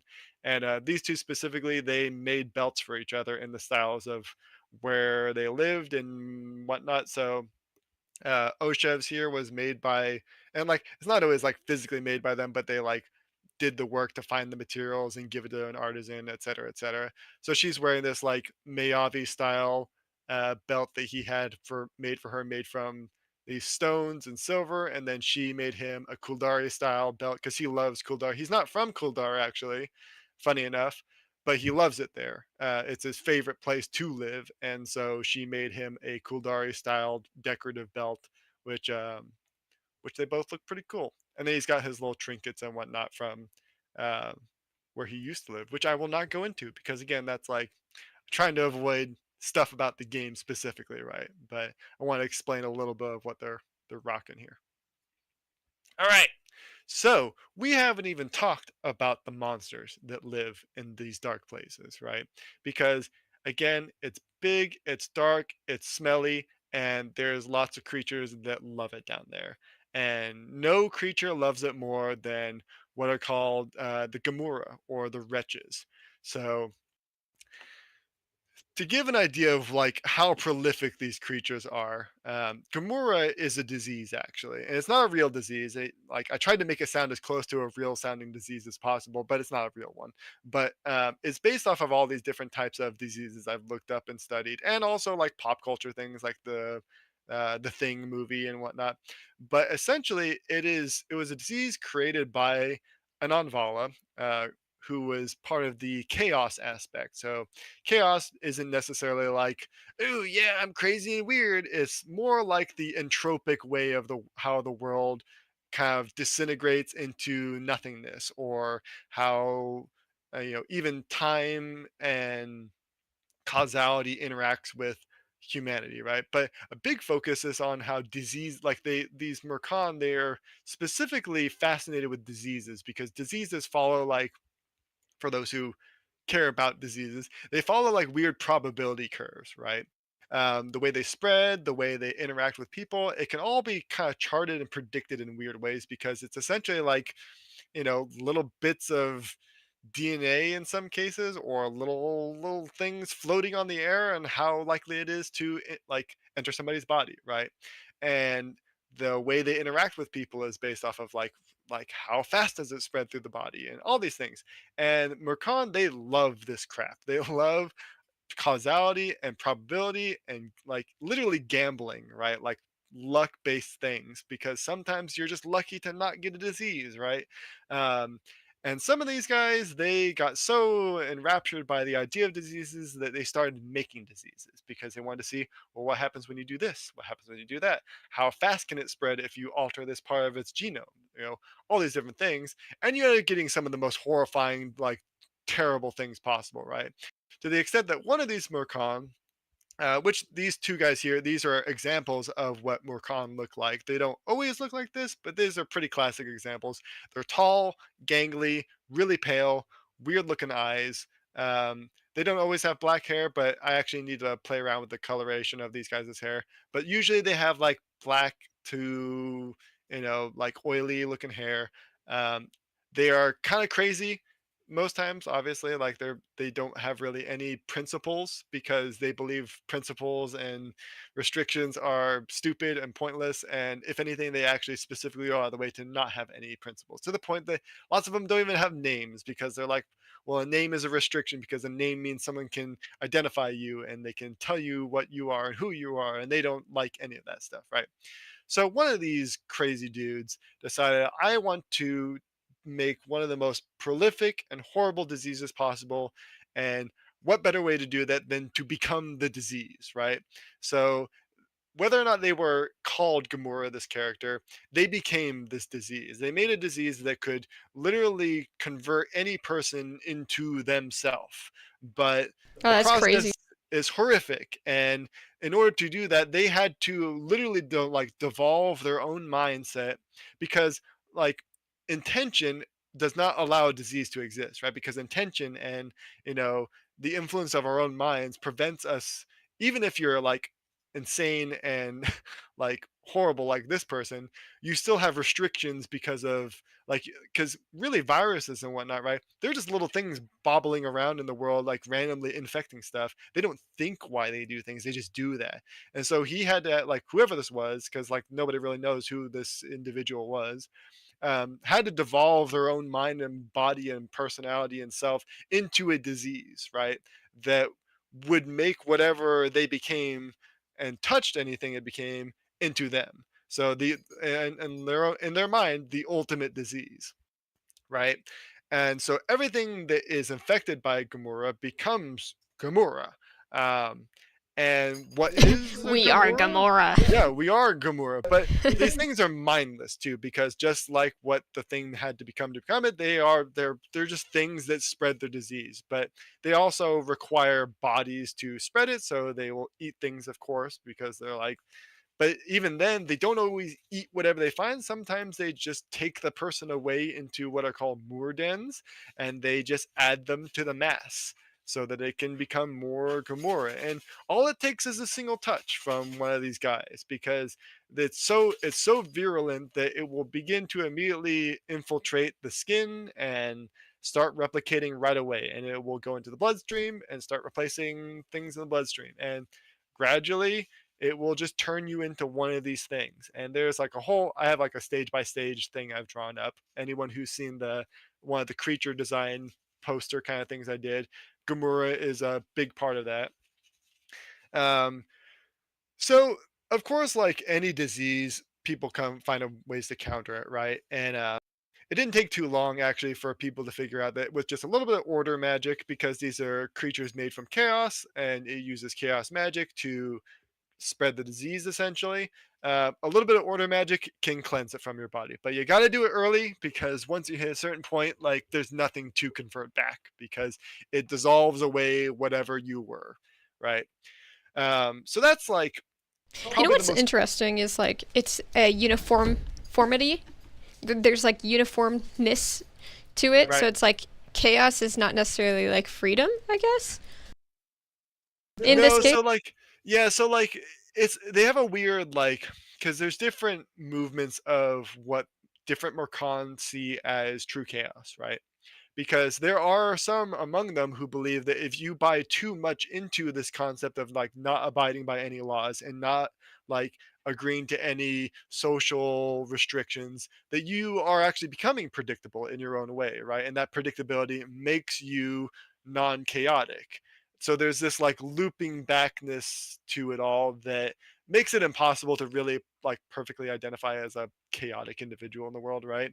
And so there are some Murkhan who like reject the ideals of their own people, and instead kind of they follow their own sense of like, well, I believe chaos is being able to go wherever I want, not necessarily do whatever I want, but not be tied down by anything, right? So they travel the world and they do stuff, and they don't really like abide by laws in the sense that they don't really like live anywhere. So and they don't believe that anyone can tell them what to do, but they also have no plans. They don't like kill people, right? They don't cause problems. They just do whatever they want in their own peaceful way. But not these guys, not these underground freaks, because they believe that like they enjoy more than anything else tormenting Kashin, because not only is it easy in their minds because like there's so many ways to do it, but Gashin just keep popping up all over the place, and they keep multiplying, and they keep finding new ways to fight them, and so there's always new ways to mess with them. Um, so these Gamora, they actually aren't very uniform, as funny as that might sound. Even though Gamora converts everyone into it in some extent, it is like kind of the flu in that it is so genetically unstable that there's like wildly different iterations of it that occur all over the place. And what happens is like essentially as you convert into one of these Gamora, you gradually like mutate and your skin falls off and all this crap, right? Um, but the older that a Gamora gets, the more aberrant it becomes, and the more its genetic code sort of breaks down or twists into something else. So you get what essentially are called progenitors, who they just by living long enough and not having been killed by some adventurer, right? Their strain of Gamora takes on its own aspect to it, right? So the classic sort of Gamora are these just sort of semi-rotting creatures that spread it, and then people who interact with it either die from it because it just like overwhelms their body, or they become a Gamora and they kind of slowly convert into another one, and then they're usually killed before they can ever become a progenitor. But then there's some that are more like vampiric in the sense, right, where they actually urge whatever individual to devour things, even though it's usually more likely they just try to spread the disease. Some become more bestial and actually attack people, and like specifically like take people in a way and eat them. There isn't like vampires in the world, right? But there's like Wendigo-ish type variations of the Gamora. And then there's the more like controllable versions of Gamora, where you can affect someone with it, which is what so like lots of Murkan, they love Gamora because they have an understanding of how it works, and they can tweak little ways that it infects people. So that's where you get what I call pale spawn. So Murkan are usually also referred to as pales because they are very pale. They're like sickly white looking, right? They essentially have no pigmentation. They don't need pigmentation. Um, in fact, they would kind of scoff at the idea of like the sun being able to do anything to their DNA because they have full control over it, right? Um, but what they'll do is they will collect people infected by Gamora, either who are dragged into these Moor dens by Gamora themselves that they can control with just limited magic, because it's like these are simple creatures, right? So a bit of controlling magic is nothing to these guys. But they'll actually take these infected people and they'll tweak whatever little bits of infection is going on so that they don't just become like this like grotesque looking creature as you can see up here, which is kind of the end result of a Gamora, and they actually become what are called pale spawn, which are people who are infected by Gamora, and then they are tweaked into essentially becoming servants of the Pales. And you can tell, like in this little drawing over here, you've got a really tall Pale right here, who's got the classic little like scheming hands, right? And then you've got their Pale spawn surrounding them. Who are shorter, more Gashin size, because they're essentially Gashin who were infected but weren't completely assimilated, but instead their brain was converted by these Murkan into being loyal little cannon fodder servants, right? What they'll do is, and it's pretty grotesque, but they'll find these people before they can be turned into a Gamora, and they'll enclose them in what's called a Moor cyst, which you can't see them super well in this drawing, but they're actually in the game. They're pretty visible. They more or less look like a cocoon slash like tumor looking thing, and they'll trap them inside, and they will let them gestate more or less into a pale spawn. And while they're gestating, their body will grow like leathery armor on them. That's just their skin. There's little like growths that will come out. They'll usually come out stronger and more physically robust, but their brains will be limited because they don't want they don't want thinking servants. These guys, they want like nice little cultist members that will do whatever they want. And Gamora is also not limited to just Gashin. It will infect literally anything. So you get what are called Moorhounds, which you have a slight drawing right here of them, but they're also in the game as sprouted creatures. And they're essentially any quadrupedal creature will get turned into a Moorhound. You get Moor Beasts, which are like if you get a bear that gets infected, it turns into a Moor Beast, and so on and so forth, right? And then you get these Moor dens, which are essentially just these rotting pits of growth that more like because Gamora it will even begin to infect like the soil and the dirt and start to convert parts of the entire like underground into whatever a Moor cave is, right? Like it's that virulent that it can infect non-living things actually, which is why it's like so dangerous. And there's entire organizations of Khuldari who they're dedicated to just containing this shit, right? All they do is they develop technology and they work night and day to kill off this stuff in the underground because it is so virulent and so like devastating to societies. Um, and yeah, people don't like that stuff, but you will encounter these guys quite a bit, especially in the underground. And yeah, but there's other creatures in the dark. I'm not going to cover all of them right now because there's just too much of it. There's an entirely different group of critters that live in the southern continent that kind of rule the underground there, and we can go into those later on. But in Khuldar, these are the big enemies.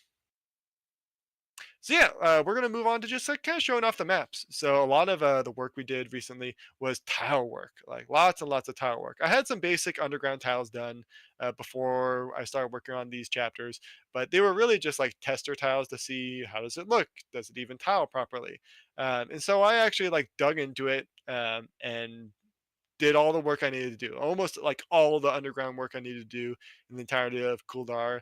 And that included the cities, that included the lava and the different types of stone. So there's like limestone and there's lava stone, right? Like there's different types of lava stone. There's not just like one type, um, but essentially having two different formations of stone that are like all can be interconnected with the stonework. Like you can see there's roads all over the place in these old cities.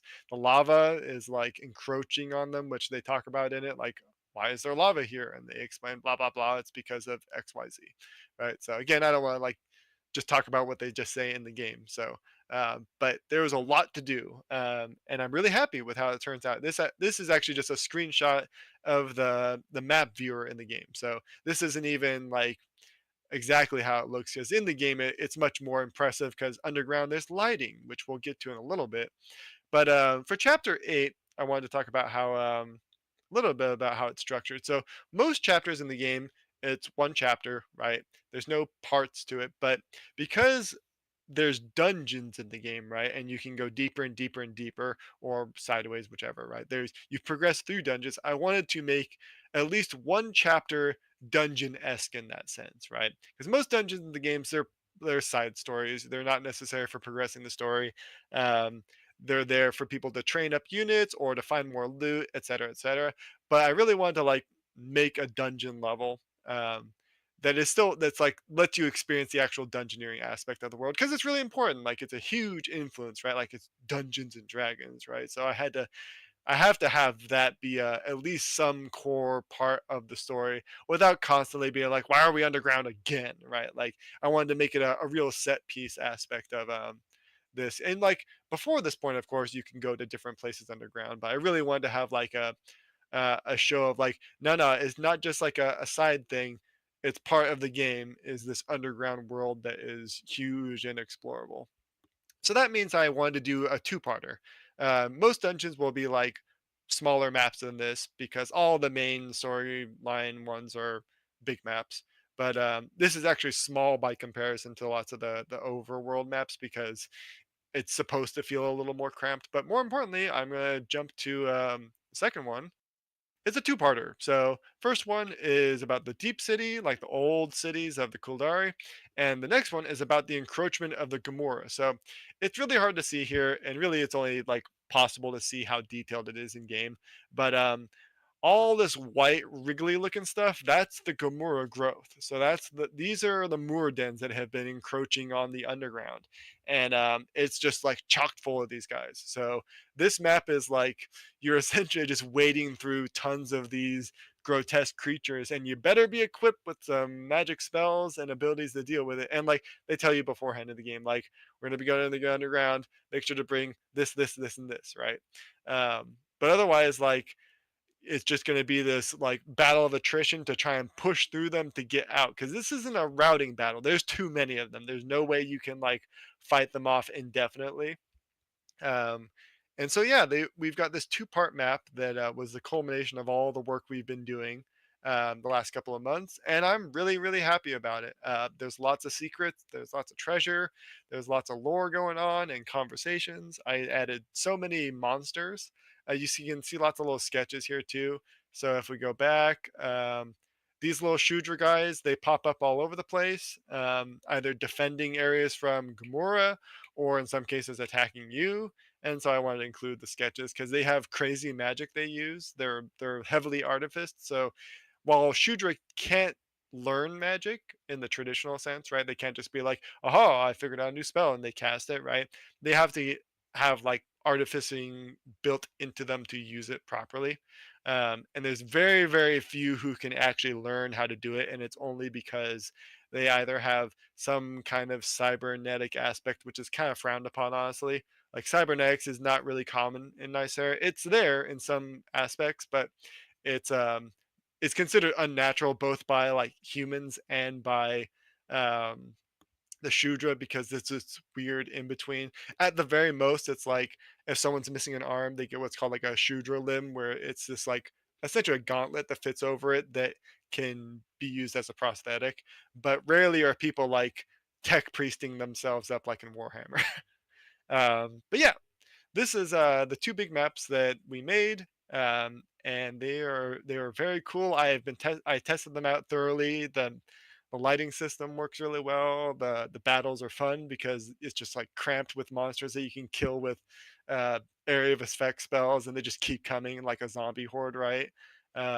You got these twins here. So these are the twins. This is not really a deep cut, but I consider it a bit of an Easter egg because Fire Emblem games have like these twins that show up in all their games. And these are the twins that show up in mine. They're these unkillable Murkan who just keep coming back over and over and over again, because an aspect of like there's various like genetic anomalies with some Murkan, and one of them is essentially hyper regeneration. So you think of like almost like Wolverine style healing factor where they can be blown in half and their entire upper body destroyed, and then they'll regrow back from one of their limbs, right? Ooh, I gotta drink something. And so while you're drinking your Thai iced tea here, so Edensoff asked if they're eaten because it makes them stronger. I know that's probably a little. I got interested in what you were saying. Sorry, Edinburgh.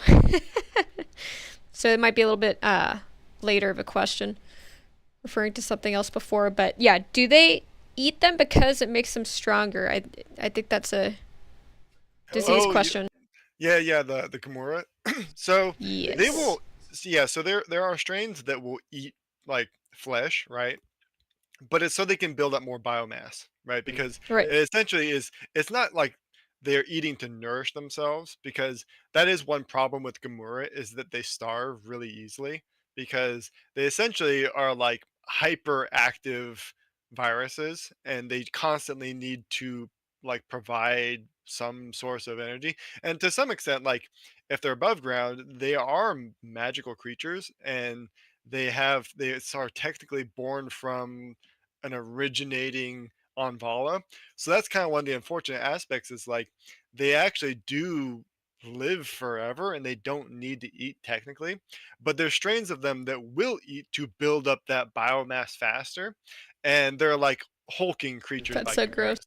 Yeah, so most of the time they're like spindly, disgusting looking little almost skeletons, right? Because they don't like, they're usually just going off of the original biomass of the person they infected, and it just gets like stretched out into, a kind of a thin little version of whatever they were, but still like harnessing magic and whatnot. They're kind of messy creatures in that way, that like they're not perfect, obviously, like they're an abomination, right? Um, but yeah, the variants that like will eat people, um, people, yeah, people kill those things real fast. Like they will organize posses, right, to destroy infections of those wherever they appear. And there's like all kinds of variants, right? There's ones that like carry other diseases with them that will kill people more often, but can also spread it faster through like coughing and whatnot. Um, so there's all kinds of crazy variations. There's even like more stabilized versions. So there's some pale spawn who were made as like curiosities by Mercan, but they're more intelligent, and they know they can spread Gamora as well, so they kind of hermitage themselves after either their master dies or they escape from them or something. So you get these kind of like almost vampire spawn type individuals who isolate themselves, and they know that they're dangerous, but they don't have like a vampiric instinct to like kill people necessarily. They just know that they're outcasts, right? That they would be destroyed, and so they go isolate themselves in whatever way they can. And then you get like even weirder versions of like, you know people who are infected by a type of Gamora that, you know is just a weird variation that actually benefits them in strange ways, right? Like it makes them immune to diseases even though they become sickly, or they regenerate really fast, kind of like a Morkan does, or like a Deadpool, right? Where they become a grotesque looking person, like a ghoul from Fallout, but they don't get diseased and they have been living for years, and they're maybe in pain or something, but they're not turning into a Gamora. So they're again like, it's a disease that's so chaotic, like that embodies the chaotic aspect of the Morkan, right? In the sense that like it has wild variations, and there's like a saying even about Morkan that like they're just as likely you know to turn you into a bowl of soup or something, as opposed to, or they might just be like, oh yeah, here's a ingot of gold that I made from your bread, right? Like they're super weird people, and they can be boons or they can be a threat, but most times they're a threat because they're so bizarre, and they usually are doing things people don't want. And the disease reflects that, right? Most of the time, really, really bad. Sometimes weirdly positive, but most times bad. Okay, and then yeah, so that's about it on the maps. I think the last part of this is actually just new features and new spells. Yeah, so a big part of this, as every every update goes is spells, because spells are a big part of the game and the world. And so I, of course, added a bunch in for this last update. Um, some were just actually improvements, but some were just like on the back burner forever, and they should have been in like a couple chapters ago. And the big one was teleportation. So teleporting is pretty common actually in Nysera. There's a big part of the world is, or at least the universe, is the interstice, as it's called. Um, and that's a weird word that just means like a place between places, right? Some people call it the Ethereum, but I don't like to use that word because that's specific to like our nomenclature, right? And interstitial is a more fun word to me because it's like a gap, right? Is what it literally means. Um, and people in Nysera have been using that for forever to essentially jump between places really quickly, because it's a liminal area that anything can become anything, and that includes where you are in the world. And so people have refined its usage for a long time, and the biggest use is just jumping between spots. So um, the first character that just comes with it pre-baked in, because that's just a part of their culture, is actually Isadara, who's the white-haired lady with the silvery armor that lots of people have seen and fawned over. She, like, on Vala, they just use it regularly. Like, they don't want to walk anywhere. That's a waste of time to them, except for the like few weirdos that like to walk around. So they just whoop, they'll just teleport to places, right? And they can just do it at will for the most part, and that includes her. She can do it very cheaply. Like, it requires AP in the game, of course, like to limit her, but she can do it really cheaply, which makes her really powerful because she can just move around really fast. And I had actually the code in the game to teleport, like, because it's not hard, but the effect is really what I wanted to make really pretty, and it turned out really nicely. I had to do a lot of work because I had some old code that was broken, but the effect was essentially to be like they shine, they kind of get shrunk down, and then they move, right? And that's remarkably hard to do in code actually, because you have to make like a little masking thing to like shrink their little sprite and to do the effect and to do the colors. It was a whole ordeal, but it looks great. And the most important thing is it's used for all the different variations of teleportation. So you've got your classic, like it's called arc leap in the game. Because there's like a leaping, as like you can jump around in the game with like certain abilities that are not like spells. It's just like literally if your character has an ability called leap, you can jump a certain number of spaces depending on your strength, right? I haven't added that in the game, but it's in the works. So that's why it's called arc leaping, because arcane leaping, yada yada. That's the simplest version. You can also use warping, which is you can teleport a friendly unit from one place to another, which is seen on the second one right here, which is Ferenya is teleporting Schaus over to a chest. So if you want to get there before, say, another thief, you can just teleport them right over. Or if you want someone to capture a building, you can teleport them onto a tower, something like that, right? Lots of tactical uses. And you might be thinking to yourself, wow, teleportation, that seems like a really broken tactic that could simplify every single battle. And you're right, except that Nyserians know that. It's been around for a long time, and Nyserians have 100% developed methods to prevent it. So you can essentially, and there's a spell for it actually, you can essentially section off areas of a map that prevents teleportation. So people can teleport in or out, which is really useful if, say, you want to hold a castle and you don't want people just teleporting in. You can just prevent people from going in. Similarly, like uh, if people are trying to escape, you can shoot people with arrows that prevent them from teleporting, because that binds them to that part of the realm, right? It prevents them from passing into the interstice, because there's parts of the interstice that, since it's a liminal place, it does not like things that are very structured and orderly. So anything like an order bolt that sticks in someone won't go through and won't let whatever person is in. So there's stuff like that that people have designed to either fight, say, on Vala, who use teleportation regularly and whatnot, and just regular mages, because mages are all over the place and they're going to use teleportation. Now, I haven't done the code yet for like enemies specifically to use it just yet, but I know pretty much how I'm going to do it. Where essentially it's like, okay, they know where they want to go. Can they reach it with teleportation as well? And then they will do that. But it does take an action, so like you can't just teleport and immediately start attacking. It's a tactical decision, right? So you have to teleport and do it safely without just getting just absolutely murdered by a gang of enemies. Um, as for the other ones here, so Abjuration may sound like that's what I was just talking about, but this is actually a spell used to deal with aberrant creatures like Gamora. So people have been fighting Gamora for a long time, and one way to do that is you set down a field of order magic that just instantly damages anything chaotic that comes into it, and that includes Gamora. So that's one of the most simple tactics actually to prevent, like either kill them or damage them quickly, and in lots of cases actually slow them from progressing. So not only is it like moving through sludge for them, it just immediately burns them and damages them. So it's a great way to kill off the horde, so to speak.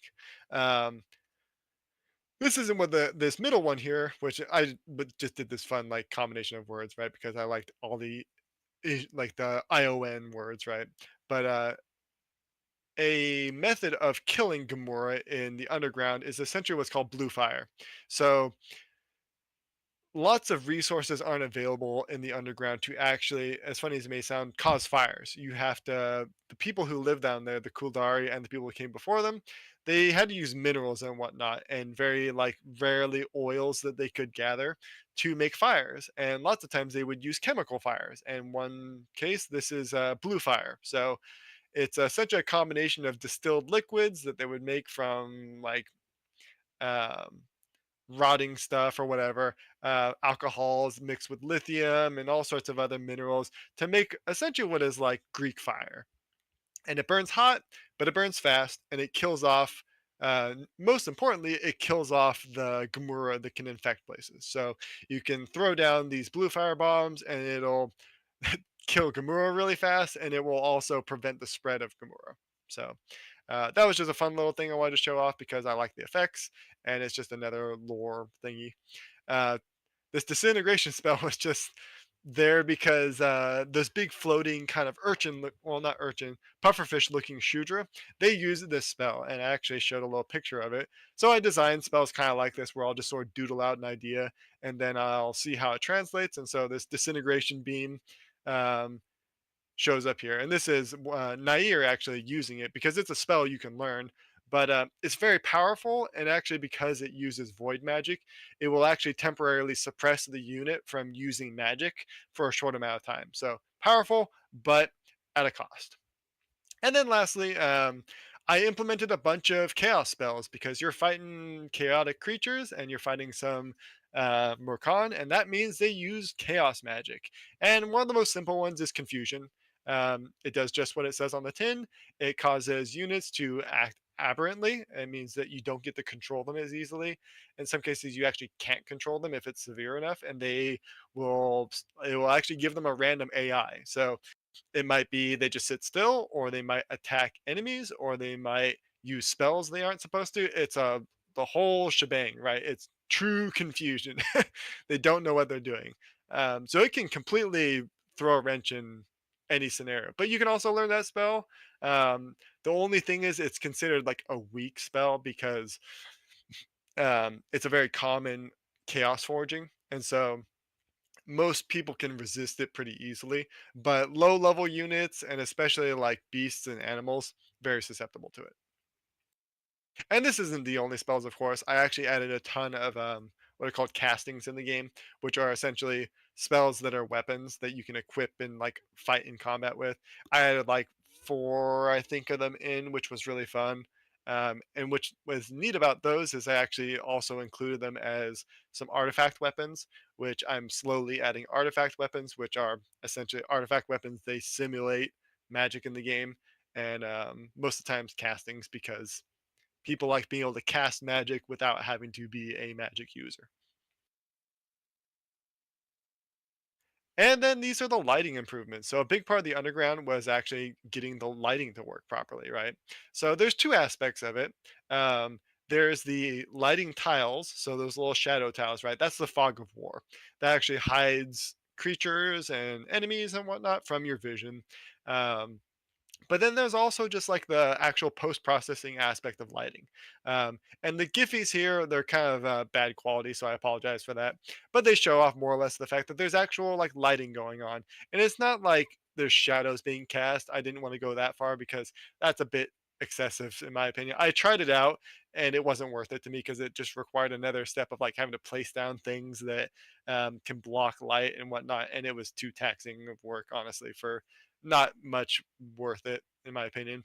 But the general lighting is really fun because I essentially can assign tiles even different lights. So there's all these green hued alchemic lights all over the place in the deep, and the working ones that are still there, they will light it up, and they'll actually extend the view range of units who can see those lights. So it's actually important to have working lights in the game. You can use torches, right?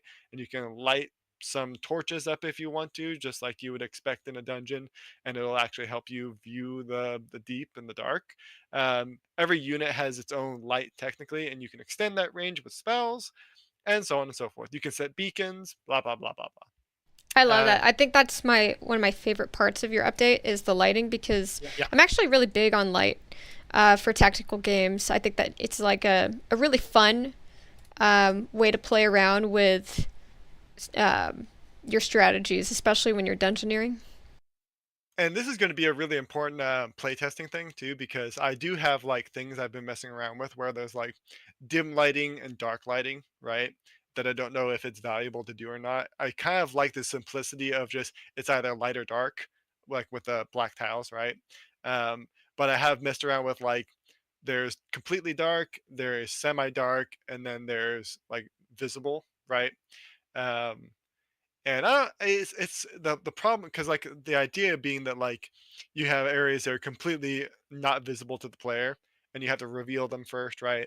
And then when you leave them, it kind of dims the darkness to show that like you can't see what's in there, but you've revealed the area, right? I've been messing around with that a little bit, and it kind of works, but at the same time, I don't like players not knowing like where to even go on a map, right? But at the same time, there might be like challenge maps that are truly dark maps that I might add in later. I mean, But I think here's the thing: is like if you're going through a tunnel, you cannot see through solid rock. So I think that lighting in this case is respectable.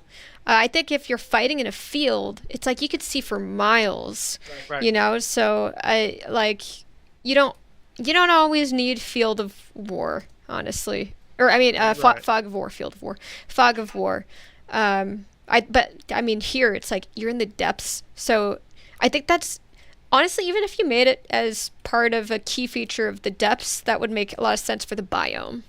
Right, because then like, and again, like a lot of it's going to be playtesting. I think in the base game there is going to be fog of war in that sense. Like there will always be some darkness, unless it's like a lit up area, right? Like it's deliberately a lit up underground map. But yeah, in the underground, that's going to be a key feature for sure. It's just it's dark down there, right? Right, And right. actually, I specifically did some pretty spiffy code that actually does like line of sight lighting. So you actually like it essentially vectorizes how it reveals it. It's not just like a square, right? So walls will actually block your vision. Even buildings block your vision, and so on and so forth. So I'm actually really happy with how it turned out. It's really just like the effect of the darkness that I want to like hone in on with players, right? Like, is it nice to be able to see the shadow of the area, or would you prefer this like completely black so that you're like actually like truly revealing something in the dark, right? I mean, So as long as it's fair, you know, is a yeah, big one for players, and it doesn't become a drag. I so Eden Soft said, "Will enemy units be affected by the dark too?" So I think that kind of like that's a question of, hey, is it going to be something that affects the I guess the AI? yeah. So what's cool is right, the vision. So what you're seeing right now is technically player vision, right? So every team has its own vision of what it can see on the map. Um, so they reveal their own darkness, and they know different things than you actually. So that, but that's hard to express. And so I've been messing around with it. And because it doesn't seem fair all the time if enemies always know where you are, right? But typically, players are in areas where it's lighter. And so enemies can see you in those places. So there's this like there's this interesting mix of like, how did they know I was here? Shouldn't it be dark? But you're also standing on a light because you moved to the light so that you could see where you are, right? So the enemies are, well, I guess that's a long way to say yes, enemies are affected by the dark actually, because there's spells that can create darkness in the game, and so you can actually hide your own characters. You can see in it, they can't, and they'll have to search for you in it, right? But at the same time, the tricky part is like, how does the player know that they're in the dark, right? How does they know that they're secure from the enemies? And the answer is you don't, right? Like you actually don't know because they're in the dark, you're in the dark, and that's kind of the guessing game of it. But you can still hide in the game. So stealth is part of the game. So like in these underground areas, right? You can go into one of these buildings and you can choose the hide action and you can hide there. And even if you're in technically a lit up area of the map, the enemy will go searching for you, but it may not find you. So Well, what's funny is the trailer even features this, where it's like you actually surprise the enemy when you light up your torch, yeah, and then they're like, "Oh, well, we didn't see you there. Hello." right. Now we're gonna fight. You're on our turf. Yep. So anyways, and of course like lava. I am a big fan of how I've done the lava. I've shown it a few times on like the Discord and whatnot, but I just think it looks pretty. Um, I got the glow. I think I got the glow effect just right. It has its own light source, of course. It's very dangerous. Like you don't want to step on it. There's actually like technically underneath it there is also moving lava, but I couldn't get it to look right on top of it because you can create lava in the game with like spells and whatnot, right? And it'll be like on top of tiles and it'll flow and whatnot. Looks really neat. But it didn't look very good with the pre-made tiles because it would cover up all the cool details I did, and it just looked kind of janky. So I ended up making it technically invisible, um, because there's the tiles that show it. So it eventually I might figure out how to do some kind of cool wavering effect with it to make it animated. But for now, I think just the particles and whatnot do it justice. And what else we got? Yeah. So there's also lots of little additions. I can't cover them all, of course, but some of the more fun ones that I did that I really liked were doors. So I didn't actually have door code in the game, which might sound funny. I had treasure chests that you can open and get loot, but I didn't have doors that you could open. You can capture gates and all that jazz, but like literally no doors. And so I just need to put that in. So I did the code for that, and I decided, if you can open doors, you should also be able to lock them, right? So that's an option you can have in the game. If there's open doorways, you can use your thieves and lock the doors, and that prevents enemies from going through them or having to open it themselves or break it down, etc. Right? And it's very simple. It's just a interact button to click with it. So you just move, choose interact option, and boom, your door is open if you have the tools for it, right?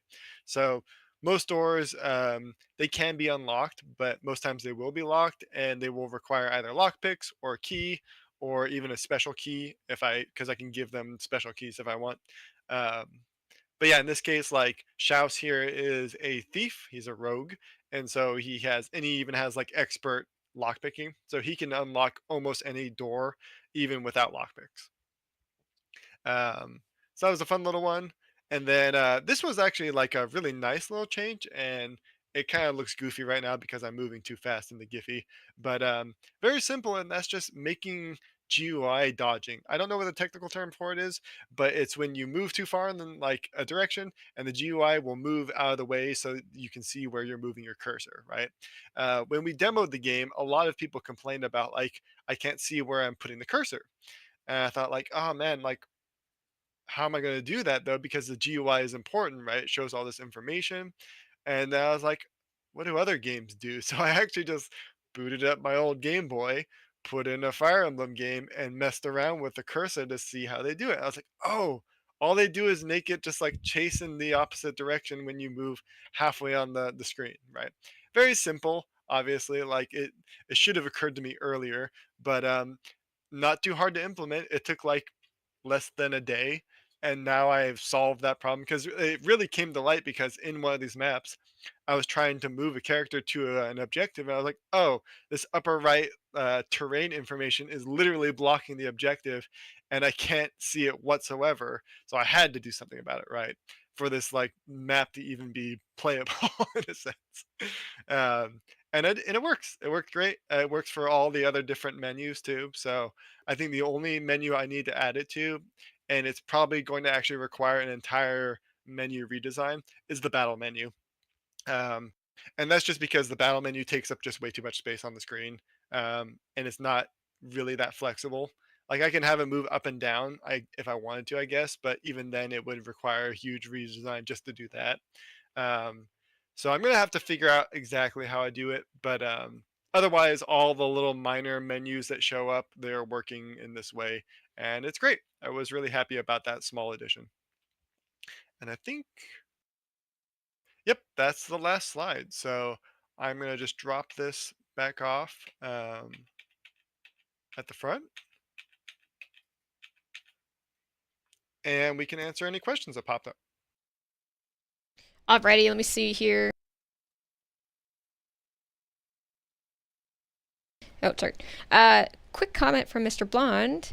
So, I just kind of liked it. The confusion. You confuse them about what spell you're casting when you cast confusion. That is great. Actually, that is perfect. All right, let me see if we have any questions in both Discord and YouTube. Let's see here. Yeah, Edinsoft really liked the lava. I really love lava in any game. Um, yeah, so if a character is hidden, do you plan to have any symbol above them to to indicate so? Of like player characters. Let's say both. It just Edinsoft said just a character, any Yeah, character. so like when an enemy is hidden, right, you can't see them whatsoever. Even when you mouse the cursor over them, it doesn't show any info. Essentially treats it as if like there is nothing there. For player characters, they kind of you can still see the character, but they sort of get this faded look, so that like it lowers the opacity by like half or something.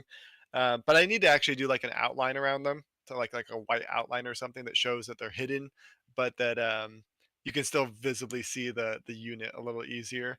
Um, so and then there's also like a little icon that shows up on them that like is literally the hidden symbol. So there's a few cues, but I think I need to be like it needs to be really clear that like there's still a unit here and they're still usable, right?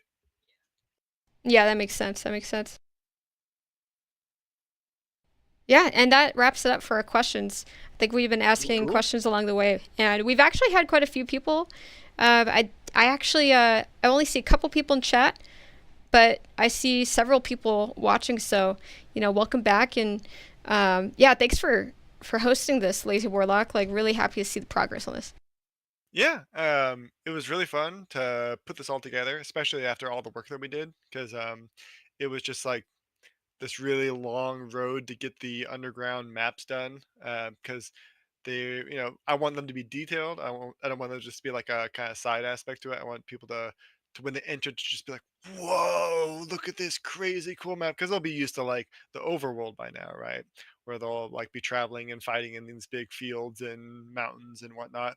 But then to like completely change the setting into this deep dark area where there's uncertainty and they don't have their armies or castles to rely on, um, and they have to use a small number of people to travel through this area, I think will be a fun change of pace. And it's convenient because it's like halfway through, essentially like roughly halfway through the game, right? Um, and so there'll be this nice change of pace to be like, oh, there's like still more that I'm not um, that I haven't seen yet, right? The like to constantly remind the player that like, nope, there's more. Like you might like to not get too settled into whatever tactics you've been using, and to not rely too much on your magicians, maybe, right? Because a creature could jump out of the darkness and attack them, and so you better be protecting them with your more armored units, right? And having characters that can last a lot longer through a trudge through the deep, as opposed to just being able to blast an army with spells. So, because that's kind of the goal I always have with every one of these maps and every chapter, right? Is introduce something that they've never seen yet and that they have to adapt to. And sometimes it's there's a different type of landscape that you have to fight in, or there's a brand new objective, or there's an enemy, and like, and by enemy I mean like a different fighting force, right? Like a completely magical force that you're fighting, or a different type of element that you haven't been exposed to yet, and the kind of like breadth of spells that are around, and so on and so forth, right? And in this case, there's a lot for players to be introduced to. The one thing I think I haven't really touched on very much in um, the deep is like traps, which will be like kind of another dungeon update I probably do, right? Like pressure plates and like dart traps and all that kind of jazz, right? Like I don't have any of that stuff in the game just yet, but eventually that will be a necessary aspect of the dungeoneering, because I do have a trap system that like you can lay down traps and use them. People have seen that in previous updates, but more like tile based traps that can activate something separately or even open up a door. Like that's something I want to do at some point. Perfect. I love it. I love it, and I love the sprites too. I love the new sprites that you've got, especially for like the new characters. And then Yep. I gotta say, I like the like jellyfish looking um, mining buddy, and so he's kind of my favorite actually because he just looks cute. These guys. Yeah, it kind of gives me like a oh shoot, I don't know why I keep on forgetting things today, but our little neon friend that you've got on your wall. Um, Oh, the Metroid. yes, the Metroids. Yeah, yeah. That's funny. Well, amazing. Okay, let me do one more check. Let me see if anyone's got some fun questions. This could be any question you want to ask. Like, what is Lazy Warlock's favorite color? We always just kind of keep it open at the very end, so y'all can just ask Yep. any question under the sun, really. Um, let me just double check. No, no, we're all satisfied. We're happy. Thank you so much, Lazy Warlock, and for everyone in chat. Thanks so much for joining us for Speaker Sunday, Yep. and we'll see you next time. It was a lot of fun. See you all later.